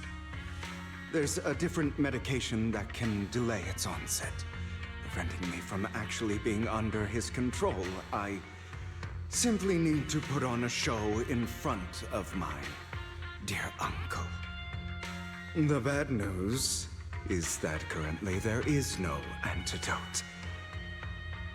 When I delay those effects, however, they will accumulate and erupt when my body reaches its limit. It may even break my mind. And that's exactly what's happening now. I need to endure those accumulated consequences. So, I will lock myself in this room for however long that takes. I've tied my limbs to prevent me from smashing this place or accidentally hurting myself. Anyway, after you leave, do not open this door, no matter what you hear. I recommend seeking professional medical assistance. This is advice I received from a doctor. Or are you saying you don't believe I can make it?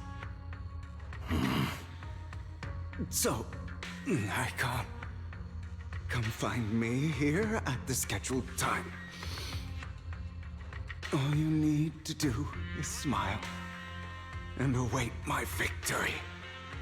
What if I want to stop you? You know you won't succeed. You never have. And you never will. Well, time is short. Let's begin. I understand. Don't die, you stupid bastard.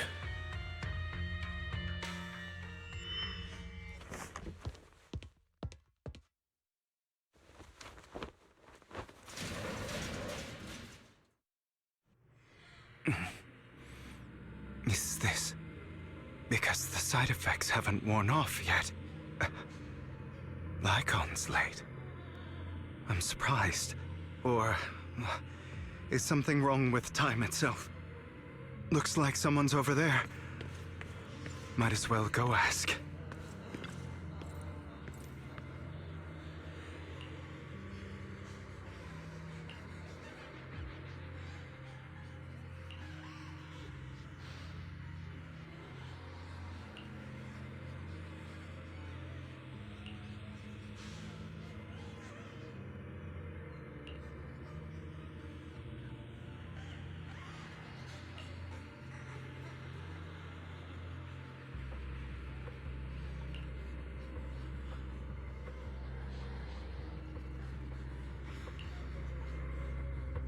It's all your fault!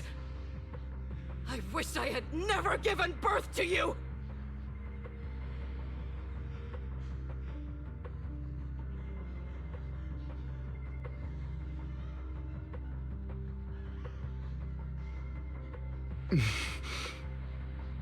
Oh, everything will get better if you just die, right? If you die, he'll come back. We'll have another, more perfect child.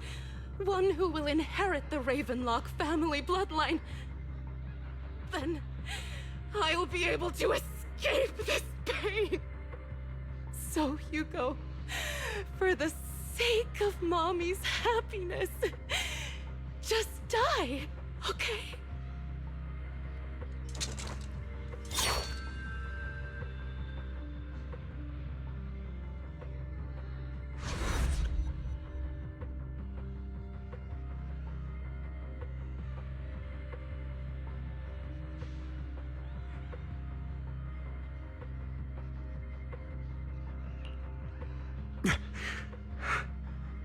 So, I wasn't awake yet after all.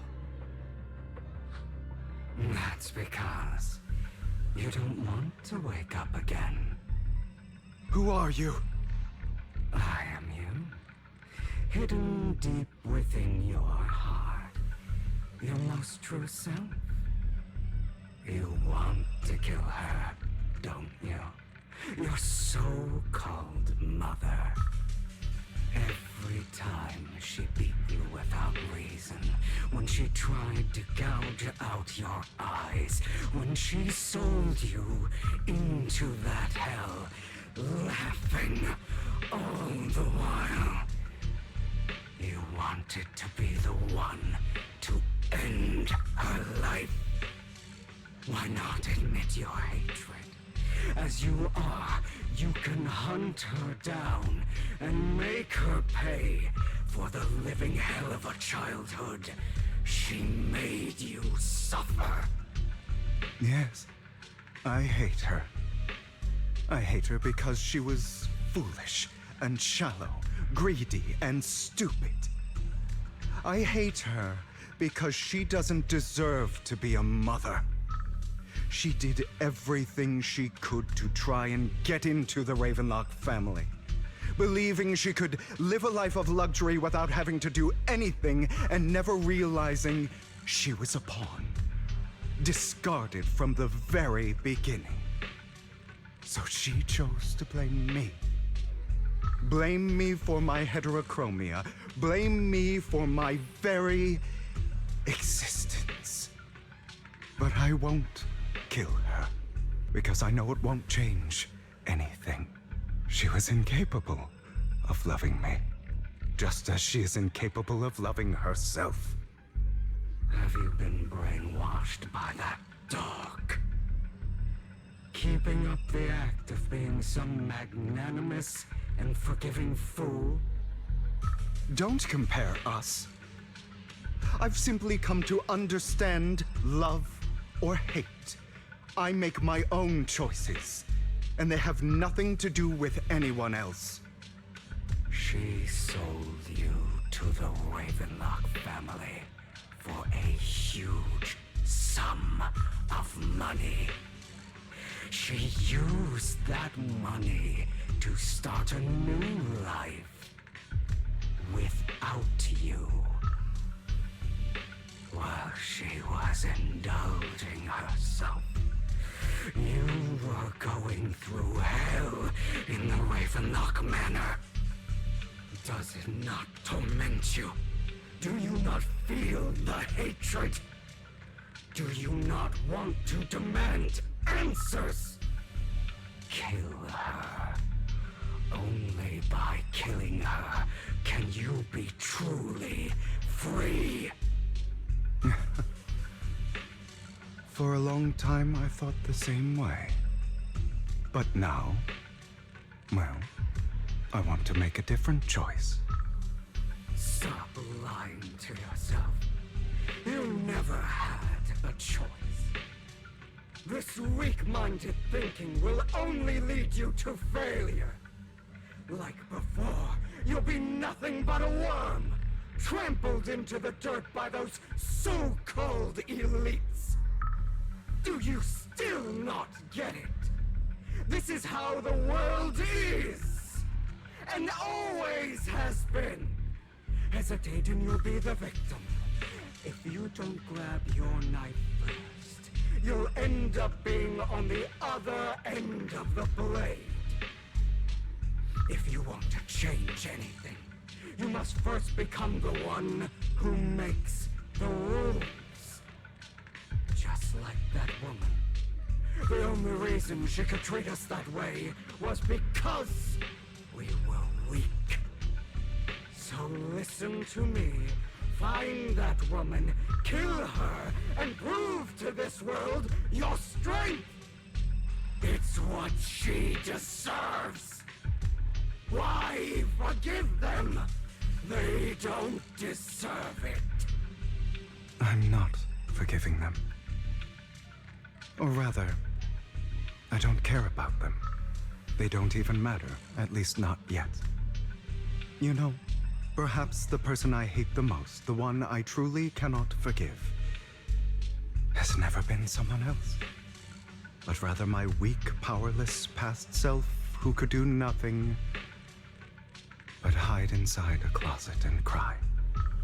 I hate myself for having neither the strength nor the courage to resist. I hate myself for begging for so-called familial love, even after being treated so terribly. I hate that despite the pain of my wounds, I still hope to receive the carrot and not the stick. And that means you, correct? So, I forgive you. I forgive myself. You'll regret this, fool. Your pretty words mean nothing. You will ultimately return here to me.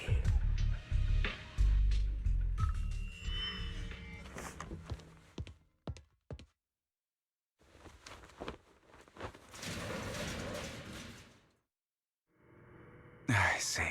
This is still an illusion. I wonder who's going to show up this time. Brother! Hugo, let's play hide and seek! I'm already hiding! You'll find me, right? Like you always do! Serena.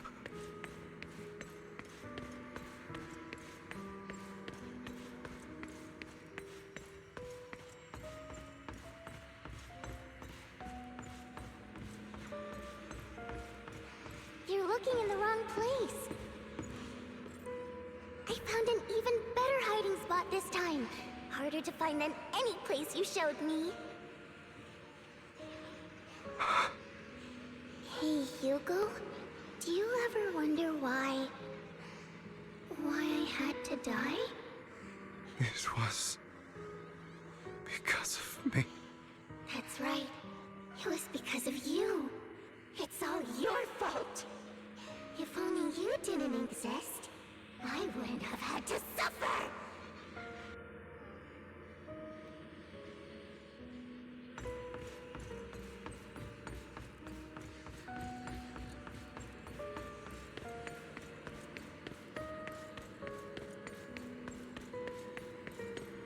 Still looking in the wrong spot. I can't believe you still haven't found me after all this time. Have you forgotten about me? I haven't forgotten. It's okay. I'll forgive you. I'll still be nice to you, just like before. I was the only one who was ever nice to you, wasn't I? Yes. Then tell me, why do good people always suffer? Why is kindness always punished instead? Tell me, Hugo, why?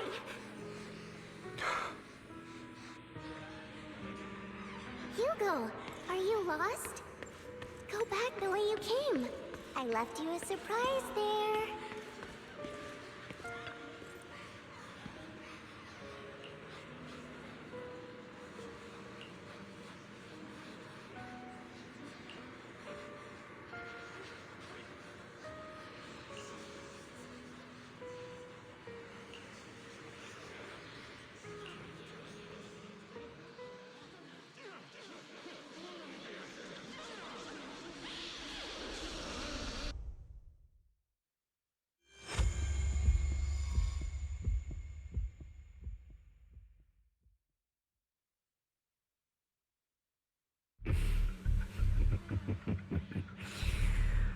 I told you that you would eventually return. We meet again, my friend. I told you, I am you. The side of you that you've always tried to deny existed. Of course. I know. This time it's about Serena. Right? Yes, your half-sister. And the only child in the Ravenlock family who was kind to you. Unfortunately, it was her kindness that led to her untimely death. It was my fault. I don't like the way you blame yourself.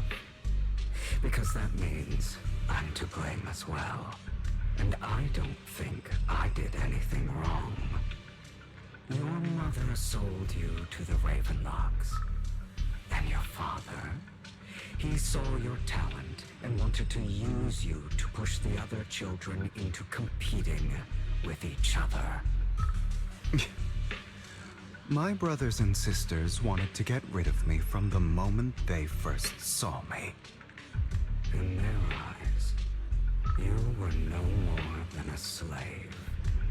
But Serena dared to treat you, a slave, as if you were human. And so, she was fated to die. They tried to kill me. Many times. But I was careful. And they did not succeed. So they killed Serena, who was weaker, an easier target, and pinned everything on you. Serena died in your place. Those cruel brats thought that by reporting this to Father, they could use it to get rid of you, a rival who threatened their positions.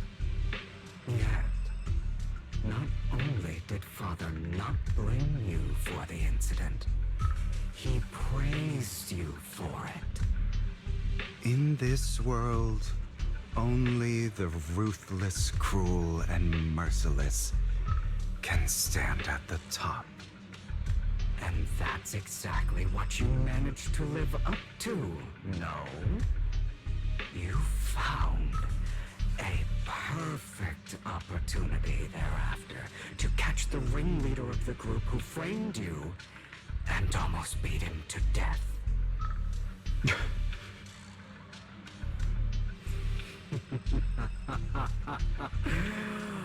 Oh, you should have seen the expression on your face back then. Oh, crazed and manic with utmost delight. I don't remember that.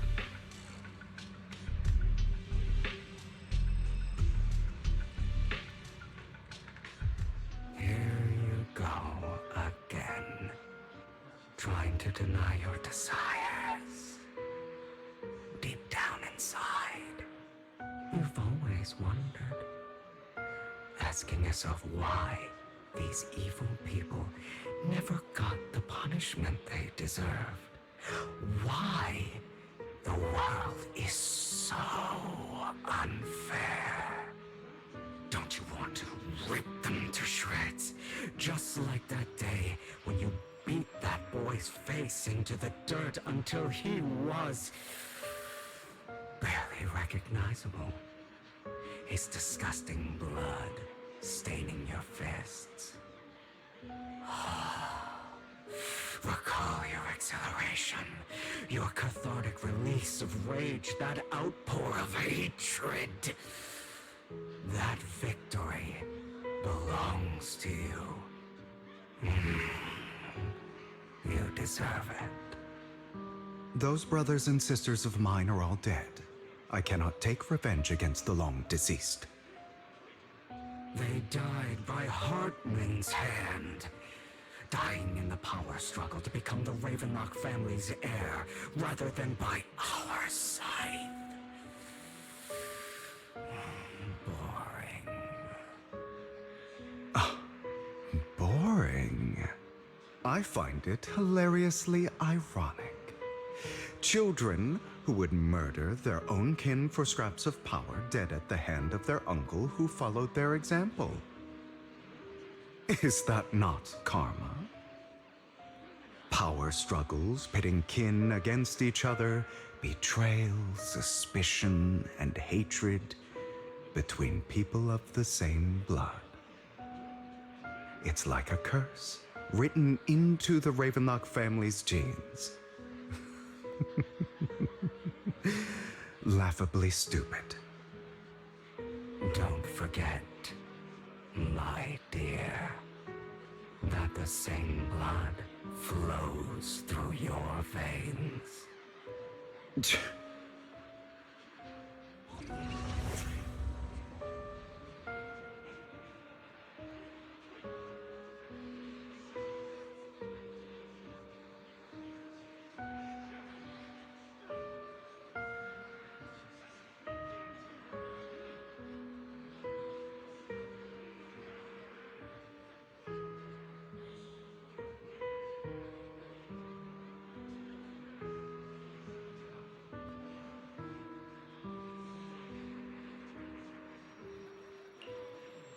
That's right, my dear nephew. No matter how much you deny it, the blood of the Ravenlock family flows through your veins. Survival of the fittest. Only the strongest deserve to live. Only the strongest deserve to rule. This is the path of success that has led the Ravenlock family to victory countless times. A blessing and a curse etched into your flesh and blood. As long as you live, you'll never escape the mark of family. You are destined to one day become someone like me, like your father.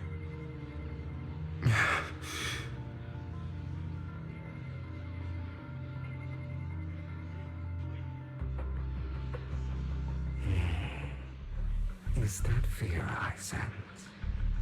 I can see you trembling. Why does the Ravenlock bloodline terrify you so? I won't become like my father. Never. You won't become a failure like him. So relax. Our power eclipses him, and so does our ambition. So, do not deny your own desires. Do not resist your own ambition. This is the talent you were born with. The best gift fate has ever given you. Admit it. Deep within your heart lies a spark, yearning to ignite a raging inferno that will burn everything down. And I am that spark.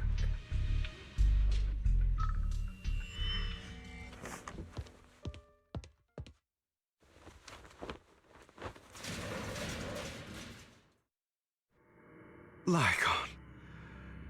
Never thought I'd be this genuinely thankful to see you.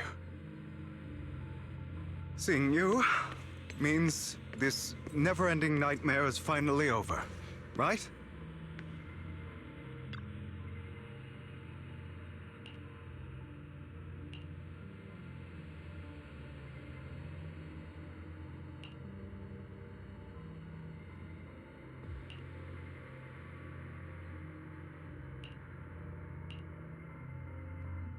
I don't want to hear something like that from you. You have no idea what that man, my father, is really like. A person who stops at nothing for their own interests and ambitions. Just like what you're doing right now. And what do you think I'm doing this for? All of this was part of your plan. You knew where the Ravenlock family was going to be, so you set Mockingbird's target there. To seek revenge, you plotted to assassinate your own father, but he was too vigilant, and you failed. After almost being assassinated, your father was furious and locked everyone in the hall, but was unable to find the assassin. And what a coincidence that a hollow disaster just occurred in the vicinity. So he used it to eliminate all the unfamiliar faces there, turning them into victims of the Hollow, an easy feat for the Ravenlock family. So, the one who killed innocents was my father, not me. You knew what choice an extremist like him would make, and you used the chaos to once again attempt an assassination. This time you succeeded. You killed your own father at the cost of innocent lives. Admit it, Hugo. You don't care about anyone else. The only thing you care about is your revenge. How is that any different from your father? Enough. I'm tired. I may hate him for betraying me, but he wouldn't say something like that. What? You aren't Lycon. You're the other me, hidden deep within my heart.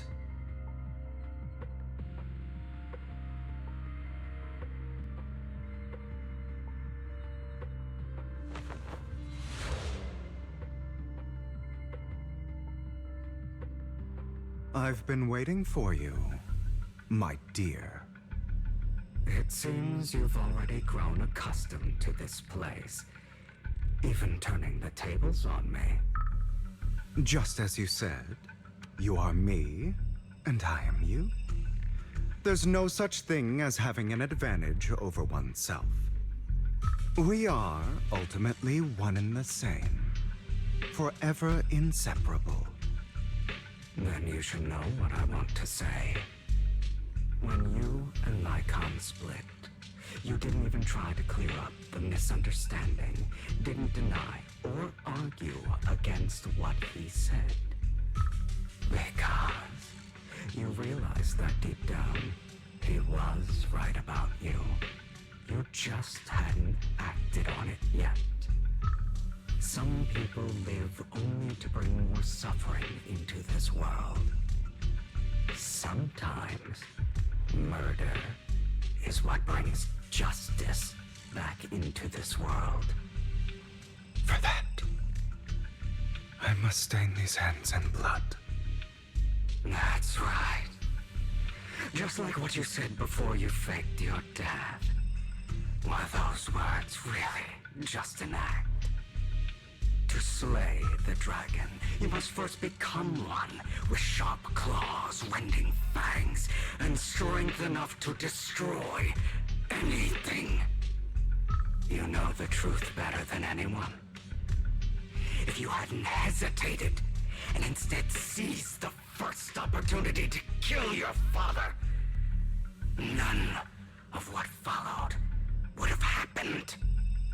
Innocent civilians wouldn't have died. Your partner wouldn't have lost an eye and both legs trying to save people. And Mockingbird would have never gotten to that point. You can save more people. Save good people. Save more lives than the evil ones you take. I've spent countless hours in regret over that incident. So why not submit to your true nature? You want to be the judge, jury, and executioner of this world. And you can. I wasn't responsible for Father's death. The true mastermind is my uncle, Hartman. His schemes to kill the head of the family were all so he could take control. Mockingbird was simply unlucky enough to get caught up in it. So, for a behemoth like the Ravenlock family, with its roots so deep, a single person's death, regardless of who that person is, wouldn't change anything. Of course, whether it's Tops, the Mayflower family, or even the entire world, it's actually all the same. I refuse to be dragged down by pointless hatred any longer. You foolish, stubborn idiot. Do you understand the power of hatred? Have we not come this far precisely because of it?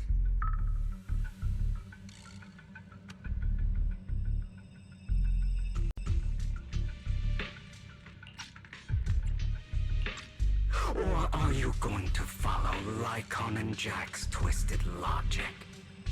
Come on. You don't actually trust anyone? Otherwise, why would you hide this whole scheme of faking your death from them?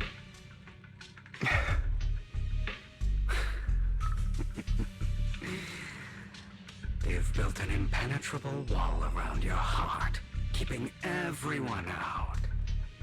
Of course you are right to do so. No one in this world can be trusted. Always. All you'll receive is hatred from your own blood and no love. Suspicion from your companions, and betrayal that comes all too easily. But the most ridiculous thing is that you want them to trust you. You stay silent and long for them to notice your suffering.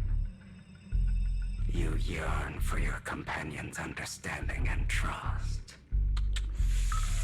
Idiot. That's why you are incapable of exploiting them for your own ends. You care about their safety even more than your own. But remember, only the weak need companions. And we are children born from hatred. We are different from them. I will never be like them, and I don't need to be. Come. Let me show you what powers we can wield. But you are me, and I'll never lose to myself.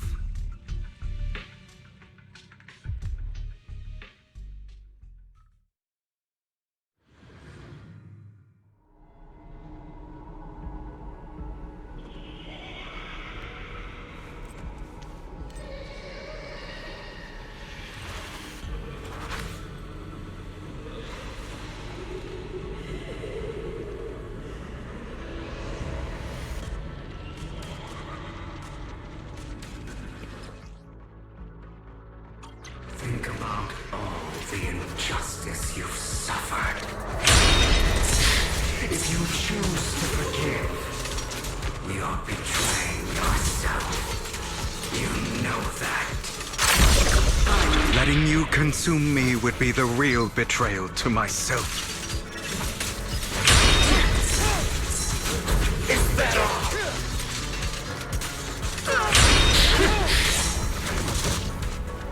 Give up! You're just afraid to admit it. I have you now!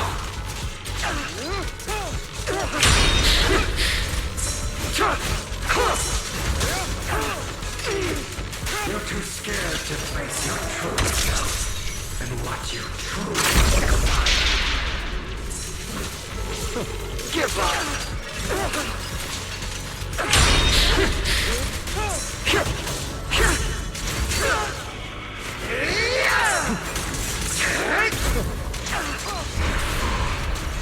Are you trying to kill me?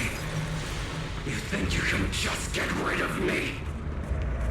Without me, you are nothing. For what it's worth, thank you. Don't be afraid. You and I are inseparable. You're part of me, just as I am part of you. Fancy words won't change anything. No. It's not just platitudes. I finally understand now. Some pain only fades when it's seen, when it's accepted. So I won't fight you anymore. I won't hate myself anymore. Weakness, hatred, malice, strength, forgiveness, justice. They're all part of me. All of this makes me who I am. That's why I won't get rid of you. And I won't resent you. I choose to embrace.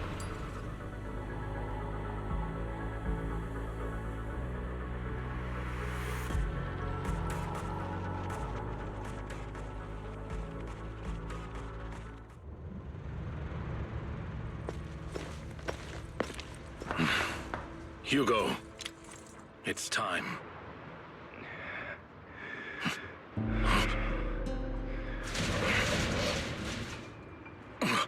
Hugo. Hugo, you... Did I scare you? I made it through. I won. No praise from me, my dearest partner.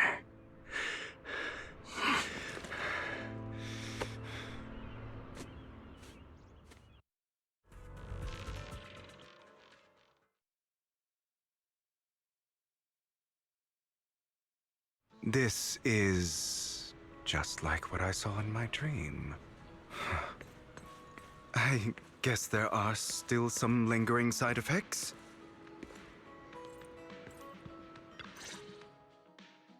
Ah, my former partner. You're still as punctual as ever. Are you sure you're fully recovered? How about we fight, and I'll show you how recovered I am. I refuse to fight someone who is in need of medical attention. How thoughtful. I'm touched. Or perhaps is this simply part of Victoria Housekeeping's professional care? I'd rather you not starve to death.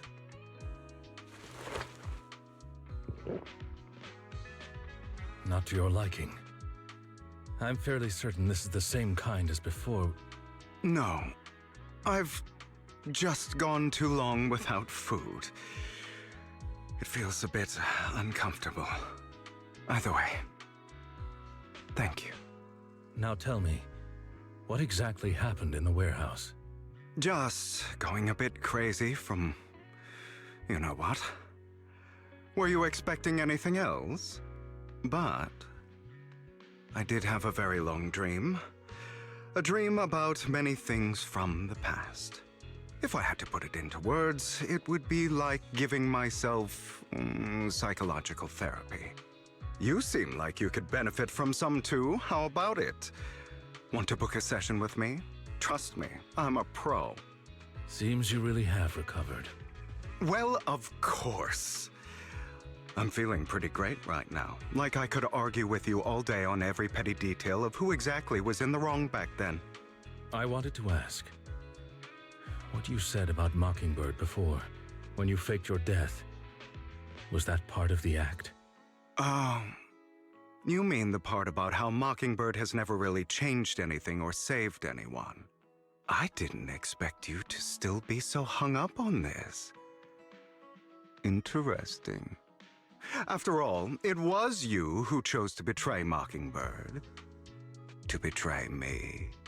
Just as I said before, I never considered Mockingbird a failure. Perhaps Mockingbird deviated from its origins, but it has its value. You shouldn't reject the things you've done. Or Mockingbird. I have contemplated this before. Yes. Mockingbird has helped some people and has genuinely managed to cause trouble for those who abuse their positions of power for evil. Yet those in high positions still possess immense resources, and the people we helped remain destitute and suffering, willing to become slaves to those in power for scraps. But just as you said, even if what we did was childishly idealistic and flawed, as little as we actually achieved, even the slightest change is by no means meaningless. Nothing holds more value to me than Mockingbird.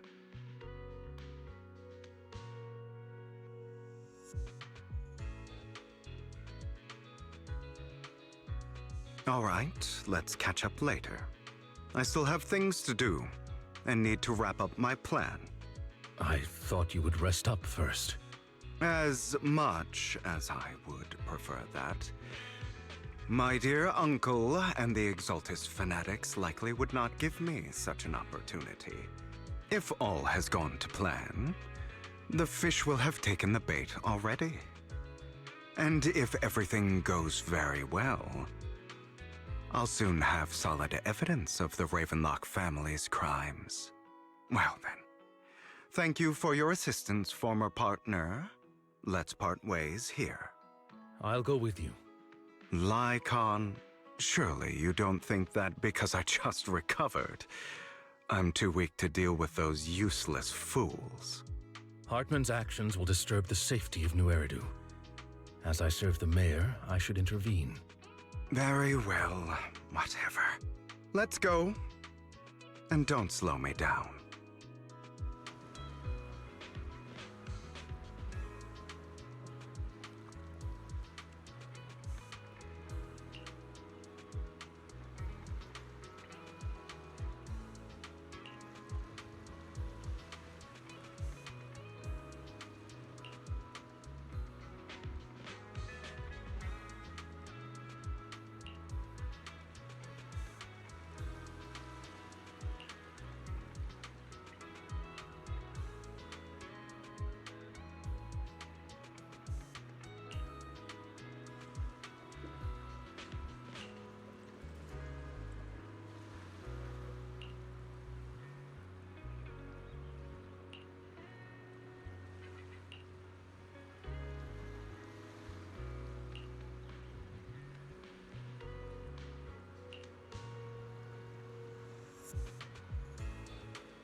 I'm sure you've heard about the missing workers from companies under the Ravenlock family, too. Those are Ravenlock's men. The workers with them are the victims who were tricked into going into the Hollow. Yeah. Come on, let's get them out of here.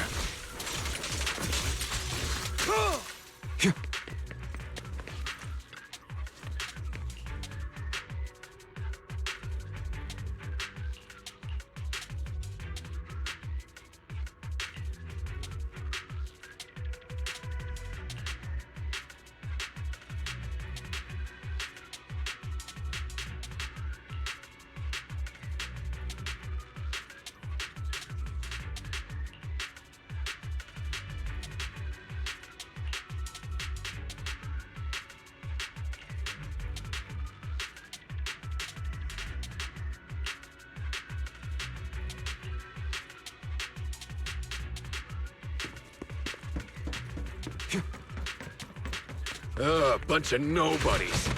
Annoying as hell. Kill them! You're welcome to try. Yeah.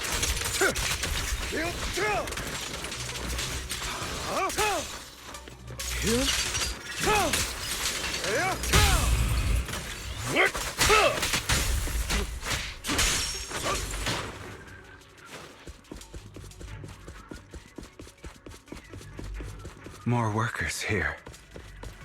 And quite a lot of them.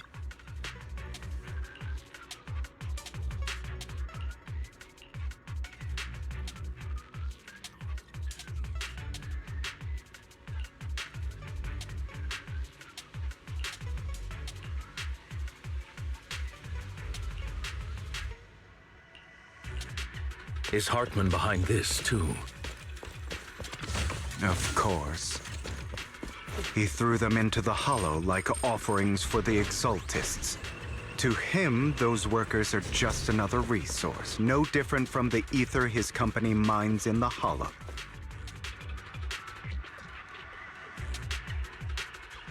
There's more over there. Let's hurry. It's different this time. Don't rush in. Let's listen in on what they're saying first. I still need more direct evidence to ensure the plan is absolutely foolproof.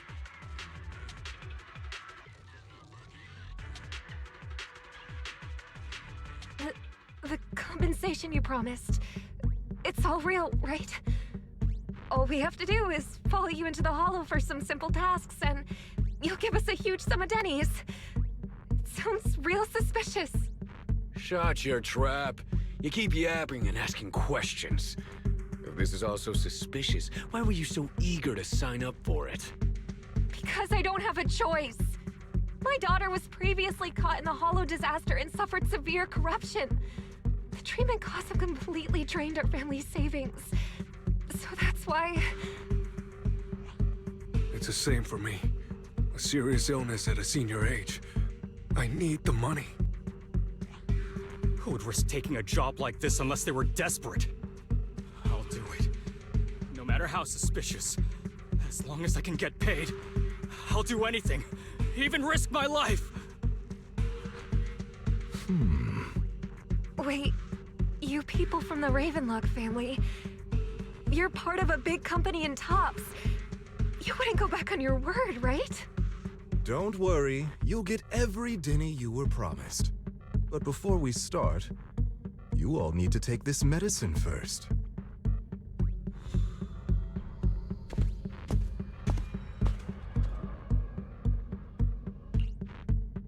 Bro, should we really be doing this already? These workers keep talking. We're wasting time like this. And the sooner they take it, the sooner it'll be over. Consider it an early release for them. What? You didn't say anything about having to take pills before. Look, this is good stuff, all right? It'll increase your ether aptitude. There's tons of people who'd kill for something like this. Exactly! You'll be working in the Hollow for several hours. This is essential medication. You have to take it before we continue. If you refuse, then you can forget about the job.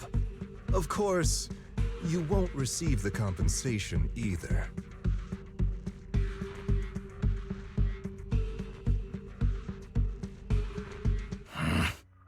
Lycon, what are you doing? Rescuing those workers, of course. There's clearly something off about those pills. We can't let them take them. Now is not the right time. As I said, we need more evidence to ensure the plan works. And as I said many years ago, you can't exploit innocence to achieve your goal. So that's how you see it. If that's not what you want me to think, then explain everything to me. All right. It's a little complicated, but simply put, these workers will be fine. Of course, it's your choice to trust me or not. But if you try to rush in, I will stop you. I trust you.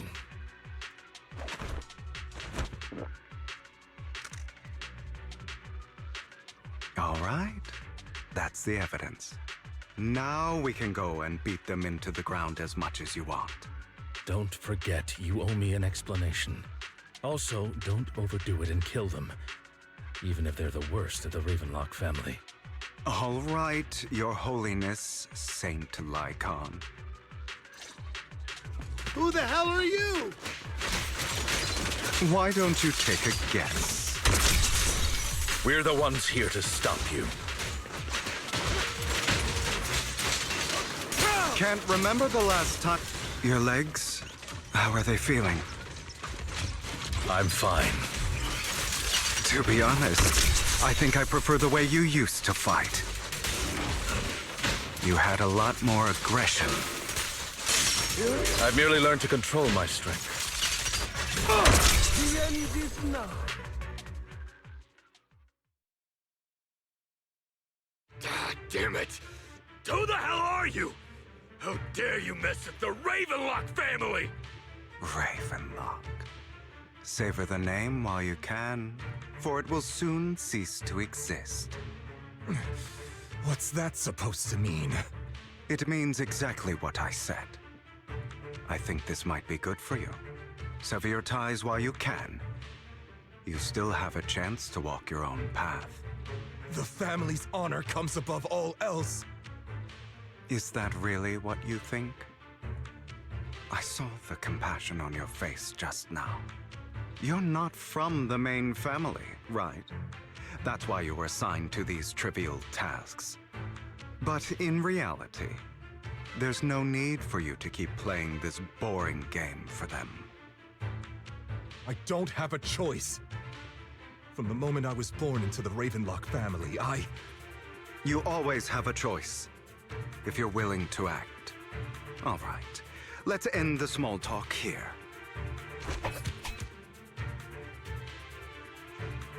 Don't worry, Lycon. I didn't hit them too hard, just enough to keep them quiet. How's that? My acting's pretty good, right? As always, a certain someone should take some lessons from you. I'll leave the rest to you then. Okie dokie.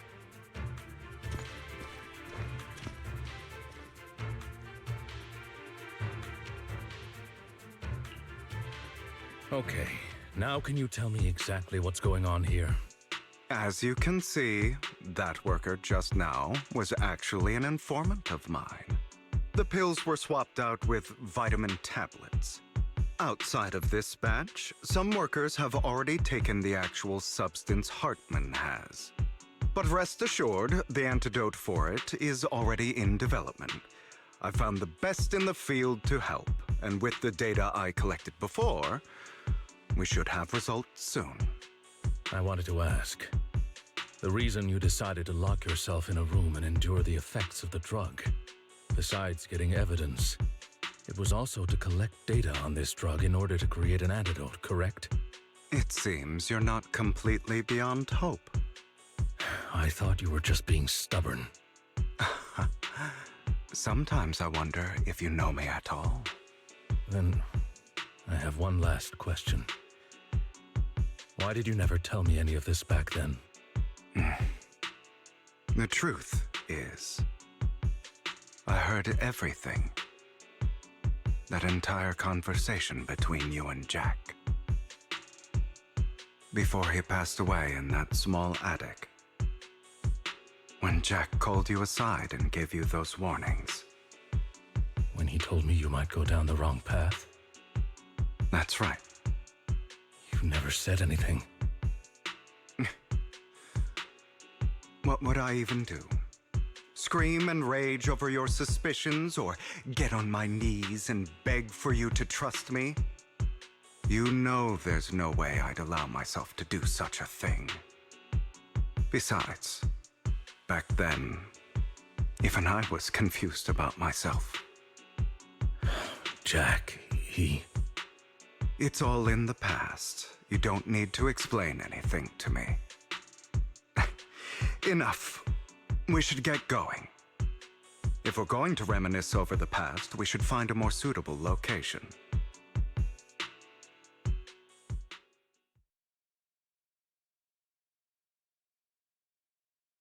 Lycon? That incident back then. I didn't do it. It was a scheme Hartman devised to take over the family. It was Hartman who killed my father, too. I only discovered the truth long after the fact. I did indeed attack my father, and I thought he was dead.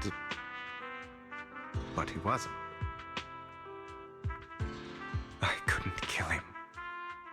And even before that, if I hadn't hesitated, none of what followed would have happened.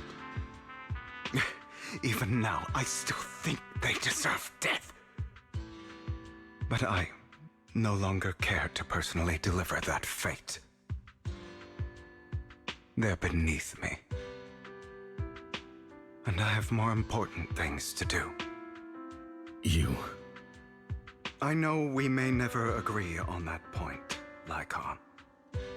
I once wanted to fight against those ugly truths that defined me, but I discovered that the more I rejected them, the more painful it became. So, I could only accept that crazed, hateful, and malicious side of myself.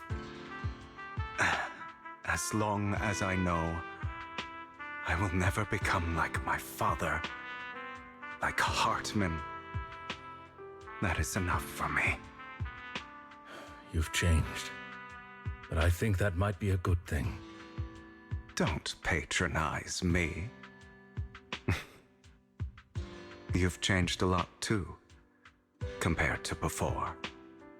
I still disagree with Jack's words, and I won't forgive your betrayal. I will walk the path I believe is right, even if I must tread over thorns and through the mud.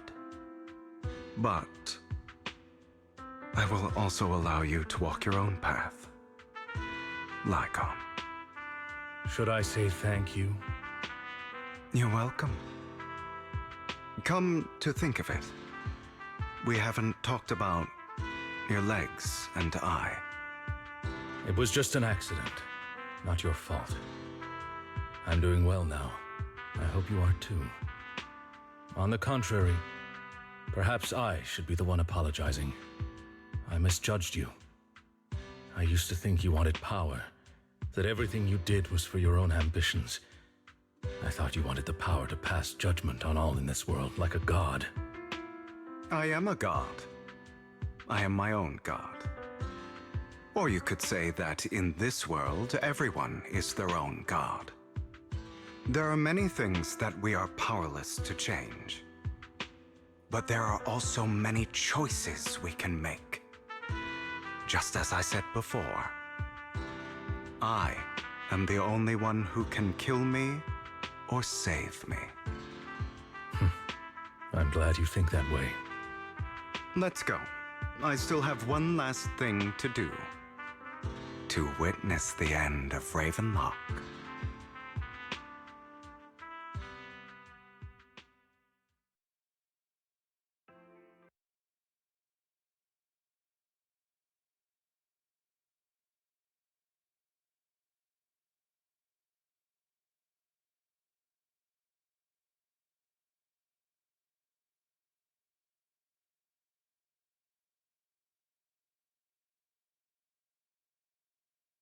really think you can take my place if I die? Never, you filthy bastard! Your little tricks mean nothing.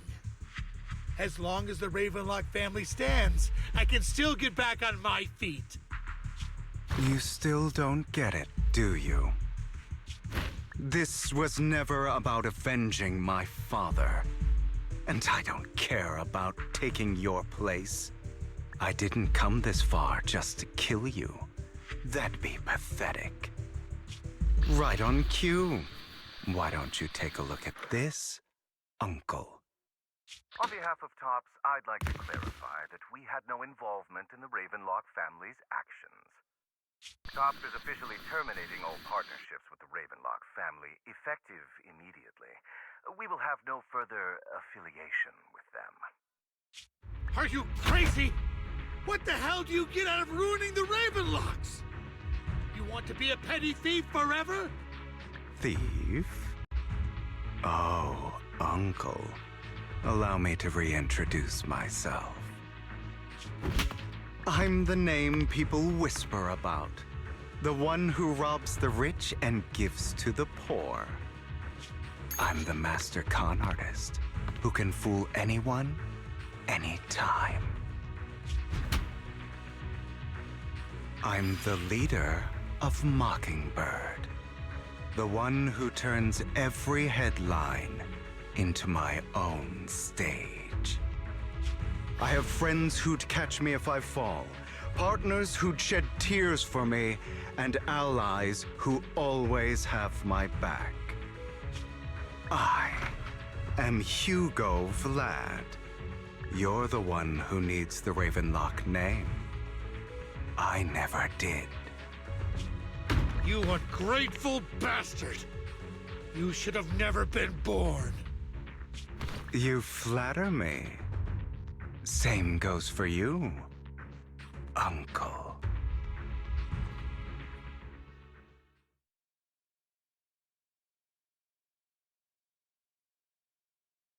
You've done well, Vivian. You had better give me an explanation. And here I thought this would be a touching reunion. What's with all the anger? Hugo, I'm a member of Mockingbird too. And I mourned your death. Listen, Vivian.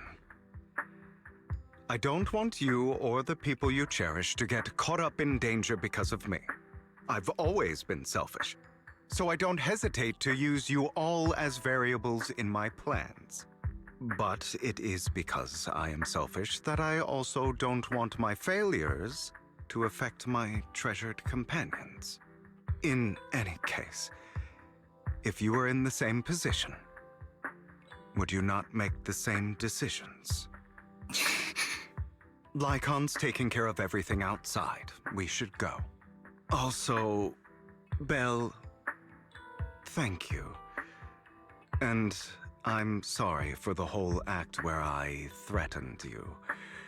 It was the only way for Hartman to drop his guard against you and leave you be. I, Hugo Vlad, am forever indebted to you. Master Proxy, although it is late, there is some important intel that I must give you now. So, Lycon, you knew about Hugo's plan to fake his death? I was simply playing along. After all, I could not determine whether Hugo's plan would pose a threat to you. You are a student of the mayor's late friend, and I am obligated to protect you.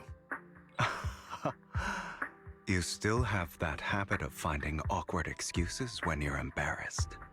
Mr. Hugo Vlad, if you have any important intelligence to share, please do so with haste.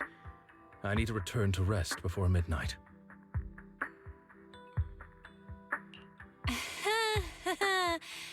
You two sure are close. For the sake of a certain old fossil's sleep schedule, I'll keep it brief. I learned from Camille that Dina intends to embed the sacrifice core into the sacrifice.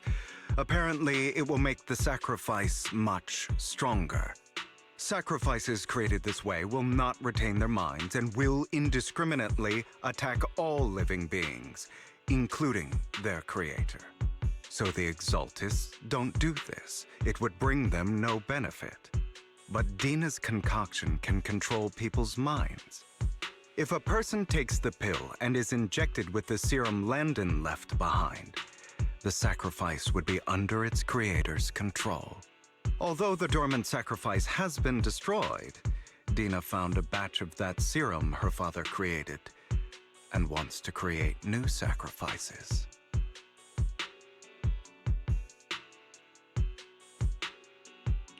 Never mind the sacrifice. Hartman's sacrifice core is a fake. We don't know where the real one's gone. The real core has always been here. Here? In Lord Phaethon's video store? Vivian, do you remember when I suggested you give that collectible to our dear proxy? I remember. But that was just an ordinary pendant. And I've met the person who submitted it. She has absolutely no connection to the Exaltists. How about our dear proxy take out that pendant so we can take a look?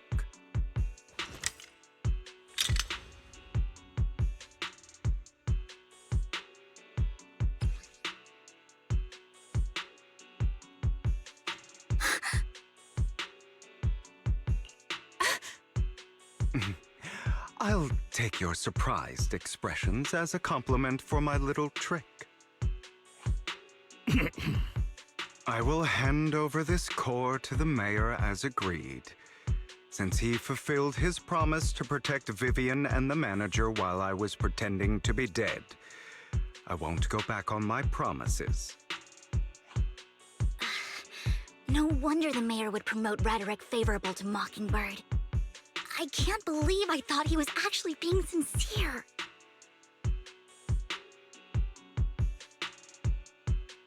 Since we have the sacrifice core, all we have to do now is stop Dina from using innocent people to make more sacrifices. Yes, and we need to destroy the last batch of Landon's serum. Hopefully with no options left, Dina will give up her obsession. All right, that's the important stuff. I'm going to go and confirm where Landon's serum's been stashed. I'll contact you again once I have something.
Landon's stash should be somewhere nearby.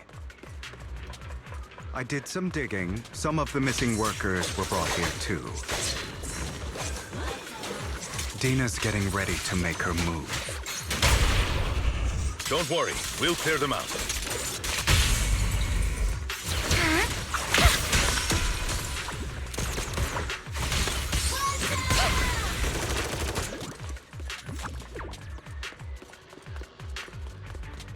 They're trying to destroy the goods! Stop them! We need to take care of the guards first.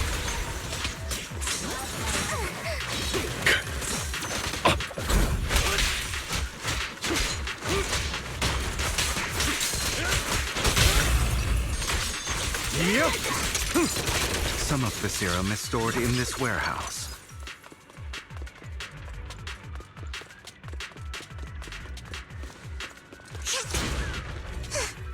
You're not taking anything from here! Hugo, get the guards first.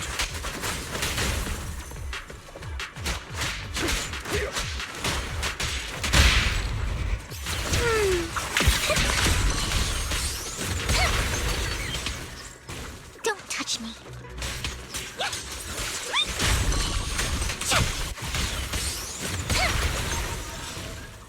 You just stepped into your own grave!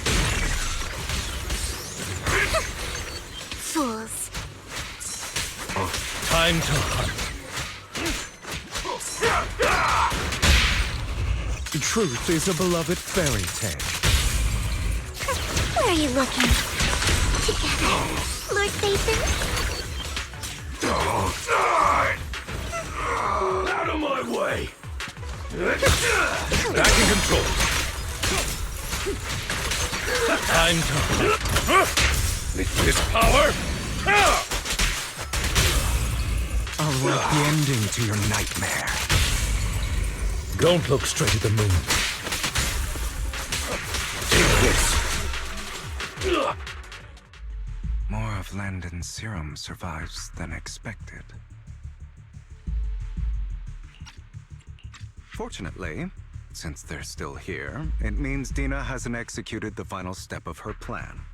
There's likely a lot more stashed around here, and we have yet to locate the missing people.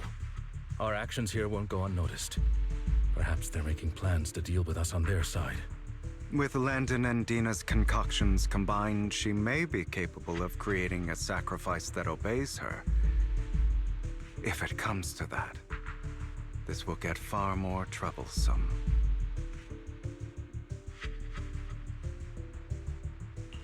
How about we split up? Hugo and Lycon will destroy what remains of the substance around here, and Vivian and I will go search elsewhere. Very well. Let's go with your plan. But be careful if you encounter Dina and her people. According to Camille, she's absolutely obsessed with completing her father's dying wish. Who knows what she may try? Let's part ways here for now. And perhaps the other manager could use Eos to guide us. Sure. I've been feeling better these past few days, so just follow me. It's only now that I realize how fortunate we are to have two Lord Phaethons. Although, I feel like our work's doubled.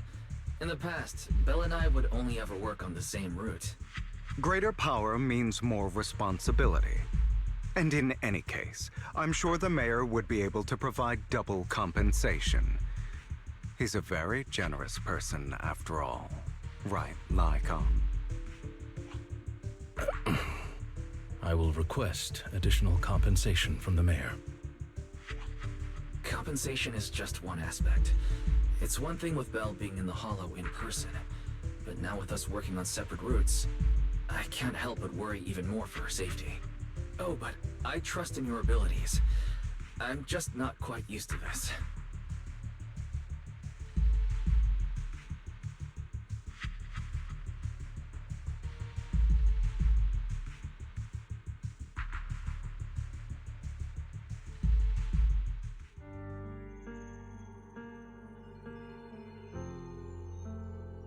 This is the future I saw. Lord Phaethon.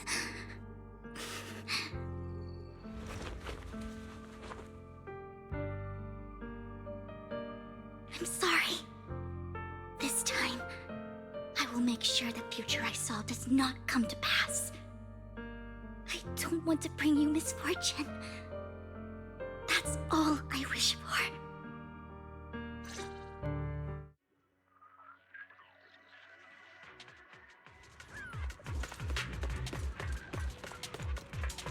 Leave this to me, Lord Phaethon. Notice me, Lord Phaethon. The wind is pertinent. What's up?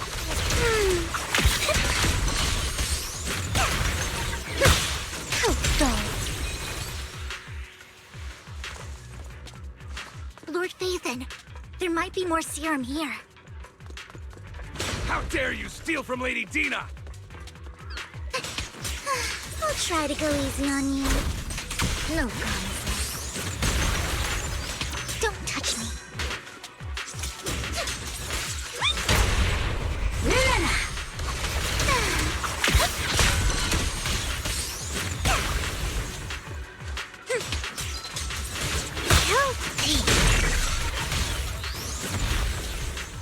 Fool. There are containers by the fissure.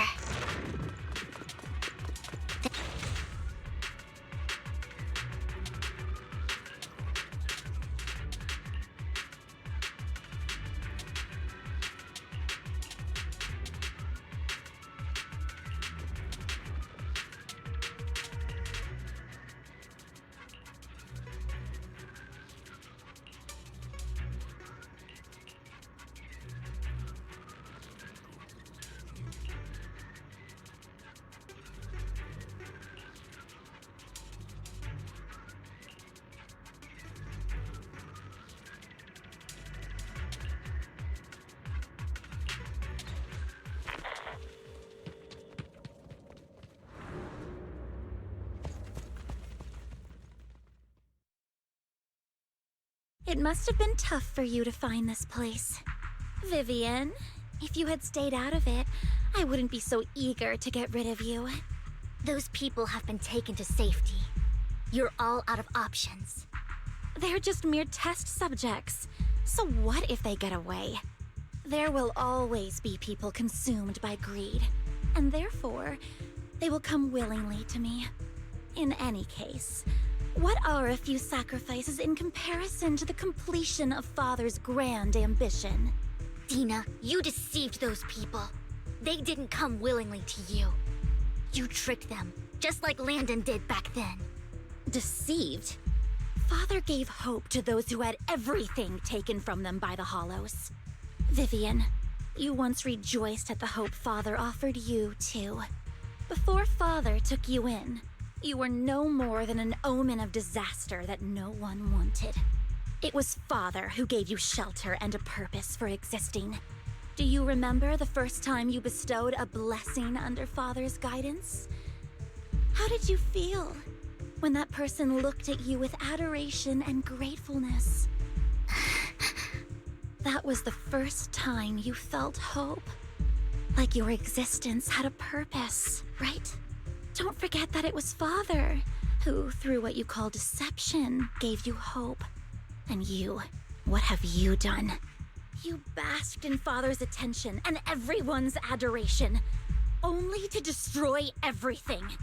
Do you think that by leaving the Exaltists, those people will live better lives? Of course not.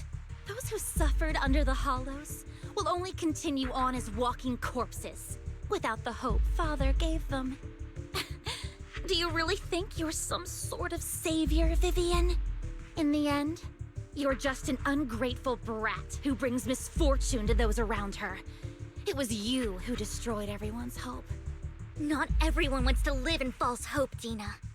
You say it's because of greed that people willingly become your sacrifices. Perhaps those people aren't entirely virtuous. But that greed is just wanting to live a better life beyond the Hollows. What you and Landon have done was never about giving people hope, but exploiting it. Stop lying to yourself. Deep down, you know what Landon did was cruel. No. Back then, when Landon wanted to inject you with the serum, the fear in your face was as plain as day. I saw it all clearly.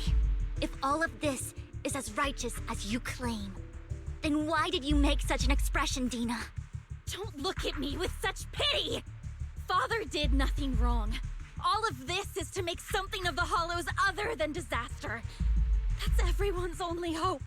Dina, it's not too late to stop. Stop living in this lie. You know what would happen if a sacrifice loses control and escapes the Hollow.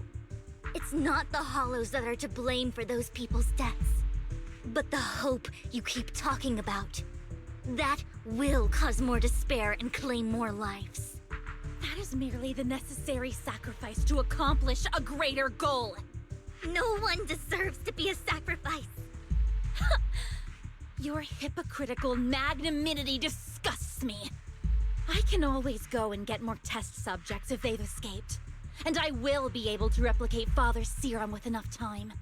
With you gone, I'll be able to complete Father's gift to the Creator and fulfill his last wish. Camille, release the failed subjects. Lady Dina. Camille, are you going to do what you did before? You keep saying you'll follow the Creator, but it's all lies. Lady Dina, the Hollows took my family from me. I understand that there's no way to get back what I've lost. It was Lord Landon who told me that the Creator would guide me. One day, Hollows will no longer be disasters. Everyone will be able to survive inside them. I look forward to the day when this hope becomes reality. I watched you grow up, and I know that you've always looked up to your father. He gives you hope, and I destroyed that hope with my own hands. I know the pain of loss, so I've always felt guilty. I want to atone for the hope I destroyed. But Dina, I don't want to ruin more lives. And I don't want to continue watching you destroy yourself. Vivian is right. Not everyone wants to live in false hope. So, please, stop. Camille, are you abandoning me too? I'm not abandoning you. I just don't want to see you go past the point of no return. The point of no return? I passed that point ages ago. No, Dina. You can still turn back. I'll be your way back. Where are you going, Camille? I made a deal with Hugo and the mayor. If someone needs to take the fall for this, let it be me. I did it. All of it. I've been forcing Landon's only daughter, Dina, to research how to create sacrifices. I colluded with the Ravenlock family for my own gain. Everything Dina did was under duress. Since I've kept her captive for so long, she doesn't have the skills to survive as an independent member of society. She'll need a caretaker and teacher. Someone who will look after her and educate her. No! I refuse, Camille! I refuse to accept this! Dina, I'm going to dispose of those failed subjects. I won't allow it! You'll die! I won't allow it! You can't leave me. I command you! You've always followed my orders, and you will follow them now! It wasn't your orders that I've been following. My younger sister, who was stolen from me by the Hollows, also had such beautiful red hair. When Landon told me the Creator could bring me hope, you were standing there, right behind him. I was certain, then and there, that this was the hope the Creator had given me. Start over, Dina. You still have so long, so much time. You'll make friends, find people who love you, and make many beautiful memories. That's not what I want! Camille, you're not allowed to die! I won't allow it! I won't allow it! Goodbye, Dina. And I'm sorry, Vivian. I'll leave the rest to you.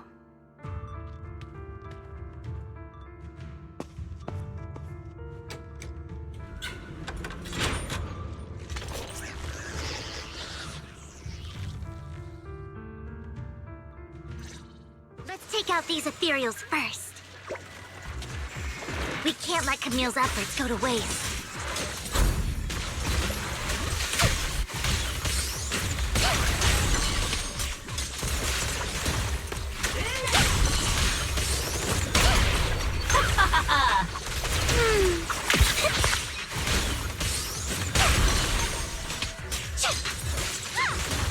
Stay away.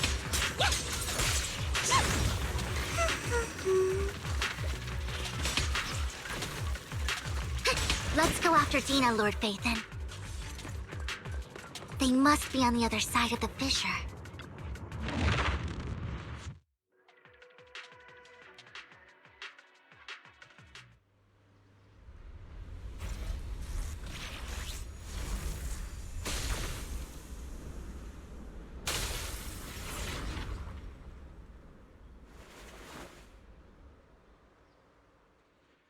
Are you satisfied now, Vivian? You were the one who brought yourself to this point. You're saying this is all my fault?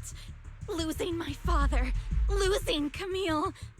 I wish you had never come into my life. At first, when Father brought you home, I was happy. There are so many Exaltists, yet Father never allowed me to get too close with any of them. I never had any friends either. But when Father brought you back, he told me to take good care of you. That you were my first friend. I was also so happy the first time you took my place in helping Father select a person to receive the blessing. Because it meant you were different from all those other people. You could stay with me. But soon, I grew jealous. You took the attention that should have belonged to me. You even took Father's love from me.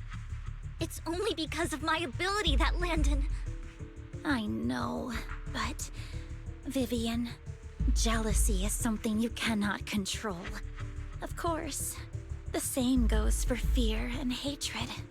I was terrified that one day you would look at me and shed tears. I knew if that day ever came, Father would not hesitate to force the blessing upon me. And when that day did come, I hated you for causing my father's death. Tina, you knew everything about what happened back then, so... why are you still defending Landon? And why didn't you tell me back then? If I had known earlier, maybe I could have found a way.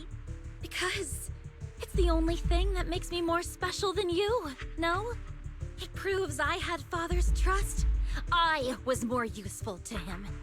Vivian, you said you wandered without a home ever since you were young, hated by anyone you encountered. You were happy to gain recognition from everyone and help Father when you were among the Exaltists. But in the end, you discovered you were being used, so you felt betrayed and hurt. Then, what about me? All I ever had was my father. I've never known a life outside of the Exaltists. Ever since I was young, my only purpose was to help Father select who was to be blessed.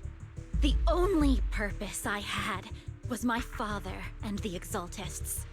I've never been taught anything else, Vivian. It is what little value I have, and have ever had. In the end, you took even that from me, and completely destroyed it. You think you're doing good and fighting evil.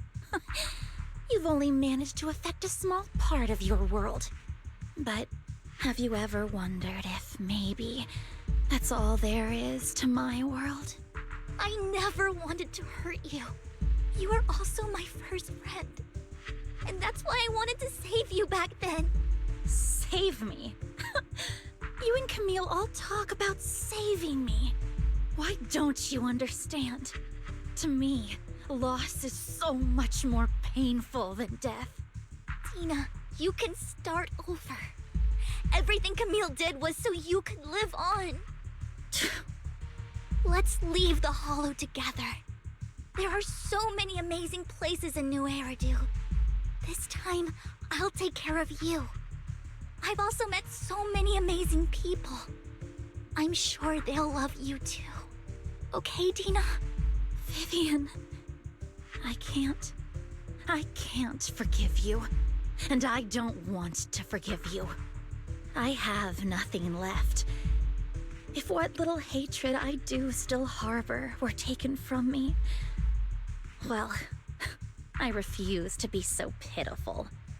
I won't apologize, Vivian.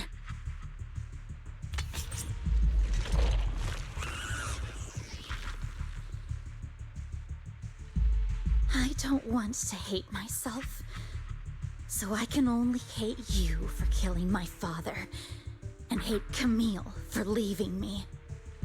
That's just the kind of person I am. Hateful and despicable. I refuse to owe anyone anything. I refuse to feel regret. I won't. Vivian, I will keep hating you. I will take all who are precious to you. I will also hate Camille, so I won't do as she wished and start a new life. Vivian, if you had never existed, if I had never, you would be... Lord Phaethon, please do not interfere. She was my first friend. I'm going to bid her farewell.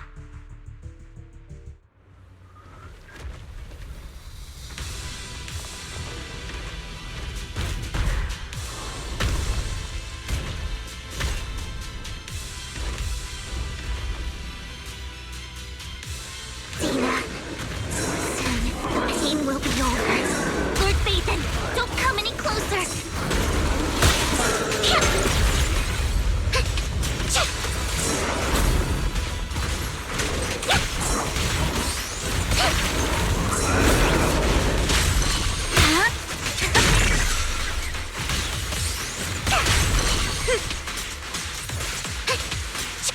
No, get my dress dirty and you'll pay.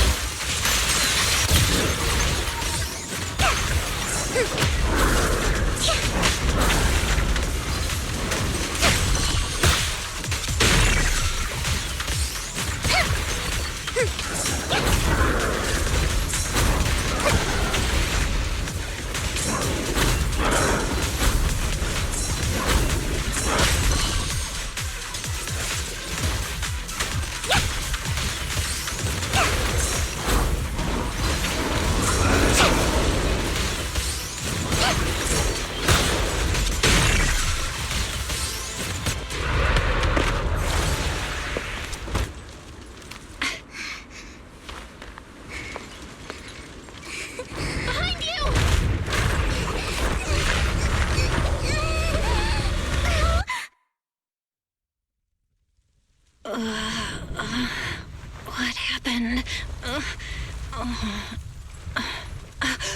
What the...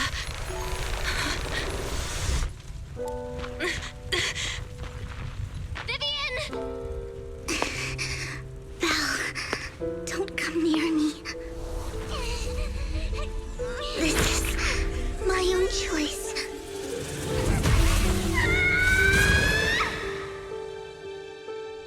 I will change the fate I saw. Vivian! I just want you to remember me when I looked my best. Vivian! Vivian, your body! I'm sorry you had to see me like this, but I don't want to be the one that only brings misfortune anymore. No, please. No. It's so warm, and the night is beautiful.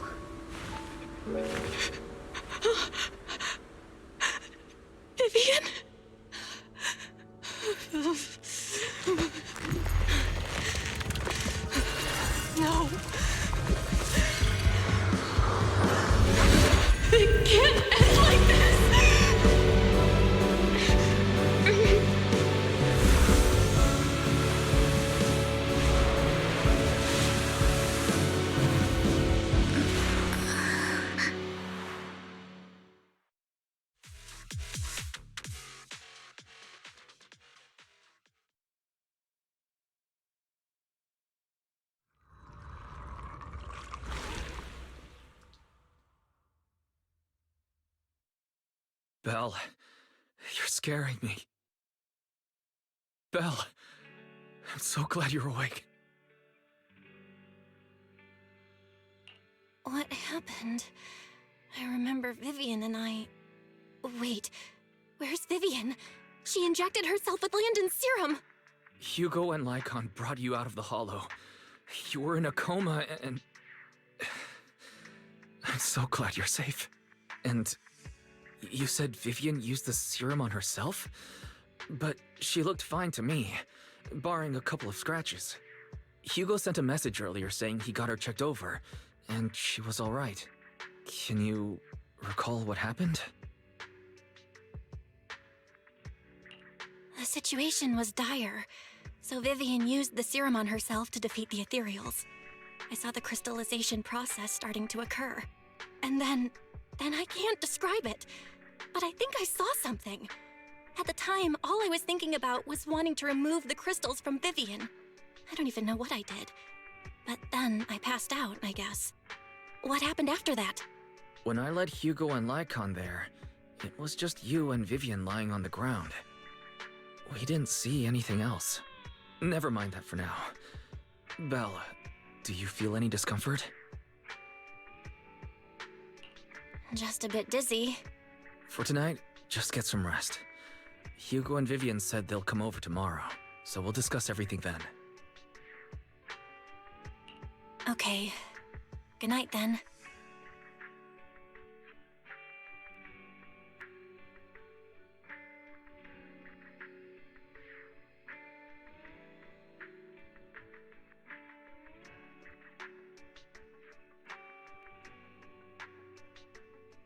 Lord Phaethon! How are you feeling? No headaches? Leg pains? Heart palpitations? Loss of appetite? Vivian? I was just so worried. Sorry. Anyway, Lord Phaethon, I'm so glad you're okay. What happened this time was all my fault. You only became an ethereal to defeat Dina. If it weren't for you, neither of us would have made it out alive. So, what happened? Belle said she saw the crystallization process start, but I didn't see anything through Eos. Hugo, Lycon, did either of you guys see anything strange? Allow me to explain. Miss Vivian told us what happened after she awoke, and the mayor arranged a full medical checkup for her. Based on the results, Miss Vivian indeed shows mild corruption sequela. But if the crystallization process had already started, the lingering effects should be far more severe. To be precise, if the process had already reached the point of mass surface crystallization, it should have taken no time at all to become an ethereal. So, the mayor theorizes that it was the etheric energy within Master Proxy's body that affected Vivian's condition and the surrounding etheric particles, causing Vivian's corruption to recede. Essentially, corruption is a reaction between the etheric particles inside the body and in the surrounding environment. Therefore, it's not necessarily irreversible, just that currently our mainstream method of defense is prevention. How come I didn't know I had this ability? How's it even possible for me to influence other people's etheric particles? That makes it sound like I can manipulate etheric energy at will. Master Proxy, you are special. This is a gift your teacher left you. Our teacher? So this has to do with her? I don't know all the details, so I cannot explain everything to you. My apologies. However, Miss Yixuan might be able to answer some of your questions. She will visit you sometime soon, so please feel free to ask her any questions you may have. She has quite an eccentric personality. If she causes you any inconvenience... If she causes trouble, can I file a complaint about her to you? Master Proxy, you have always been a people person, so I trust you will handle things just fine. That just makes me more worried. In any case, the mayor has asked me to give everyone his most sincere gratitude. Unfortunately, the mayor could not come personally, but has promised everyone a favor. Provided it's within his means, he will offer his unconditional assistance once. There is no time limit on this favor. Unconditional, What if I wanted his position as mayor? If that is what you desire, then the mayor and his subordinates will be first in line to vote for you in the next election. As for the other votes, you'll have to work for them on your own. But should you assume office, I hope you take full responsibility for handling all day-to-day matters and lead by example. By sheer happenstance, the mayor has provided you with a copy of his current assignment, the City Waste Sorting and Processing proposal. Old fox. Well, can I request Lord Phaethon's? The mayor imagined you might ask. I have prepared all the necessary documents, and the ceremony expenses will be covered by the mayor as a gift. As long as Master Proxy agrees, we can sign and process the documents immediately. But this matter requires mutual consent and cannot involve coercion, confinement, or one party's lack of consciousness. Stop! I would never do that to Lord Phaethon! Probably. At least not today. As for you, Master Proxies, the mayor has some sense of what you desire. That said, he hopes you might speak with Miss Yixuan first before you decide the timing of that favor.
I did not expect that such a spiritual entity would exist here. It appears this street is a geomantic gem. A spiritual entity? His name is Howl, and I guess you could say he's a neighbor of mine. Is there something special about him? No, I was simply a bit surprised. It's rare to find such an intelligent individual of this breed. Even huskies can be really smart. Howl is proof. You're right. Yet, being overly intelligent comes at a price. It must stay here for prolonged periods of time, parted from its owner and unable to move about freely. Both a blessing and a curse. However, it seems quite happy. We've strayed a bit off topic. Since you're back, let's discuss our partnership.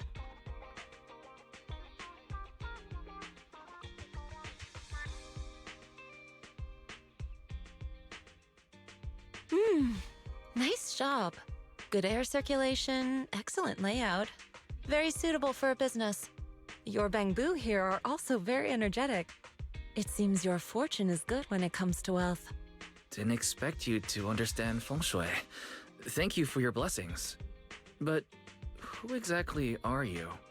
I suppose this is our first official meeting since parting ways in the Hollow. Now that both of you are present, allow me to reintroduce myself.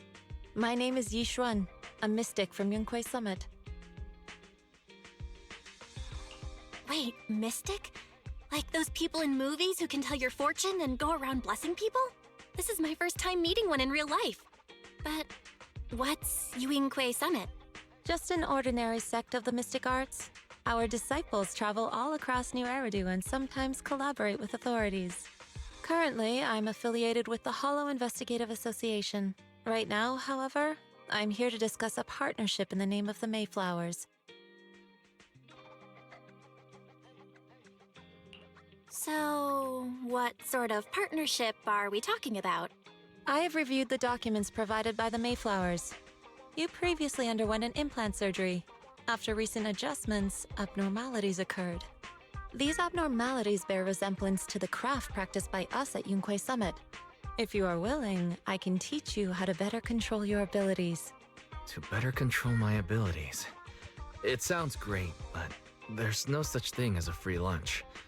Since you're willing to teach us your technique, Shifu, you must want something in return, right? That's right. Mayflower will have you join me for some investigations. Looking at my divination results, this will be a complicated and very likely dangerous matter. He's still going over the details, but should have more information for you soon. You can wait until then to decide.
Please, help me check my fortune!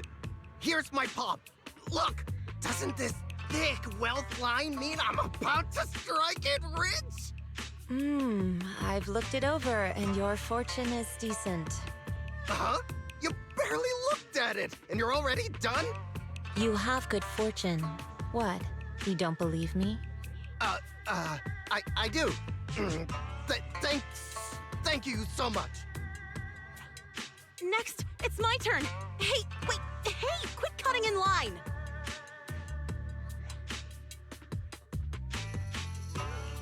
So, this is where you were. Who are all these people? You're here, Belle? I decided to take a break. I didn't expect so many people to come seeking my divination services. Don't worry, I need no more than a simple spell to solve this matter.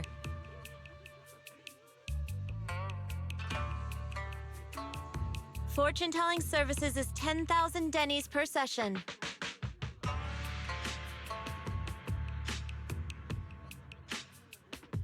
All gone? Good. It seems the Banish Wealth and Desire spell is still effective.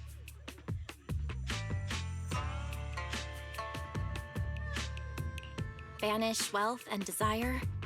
That's a spell? This isn't the kind of craft you said you were going to teach us, is it? Our video store has a business license, and we'd get complaints if we charged unfair rates. Of course not. This is just a trick to deal with trouble. I'll take my time showing you the true craft of Yunquai Summit. For now, let's find that shop.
Yixuan Shifu. The store is right up ahead.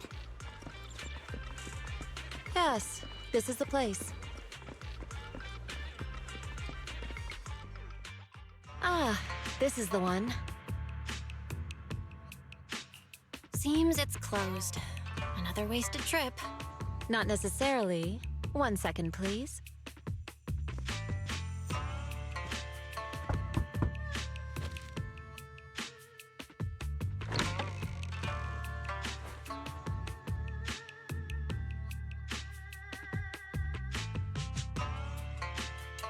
Huh? Is there someone inside? Relax. The boss prefers to do business with people they know. They like their peace and quiet, so they rarely open for customers. I'm an old acquaintance and just wanted to retrieve something.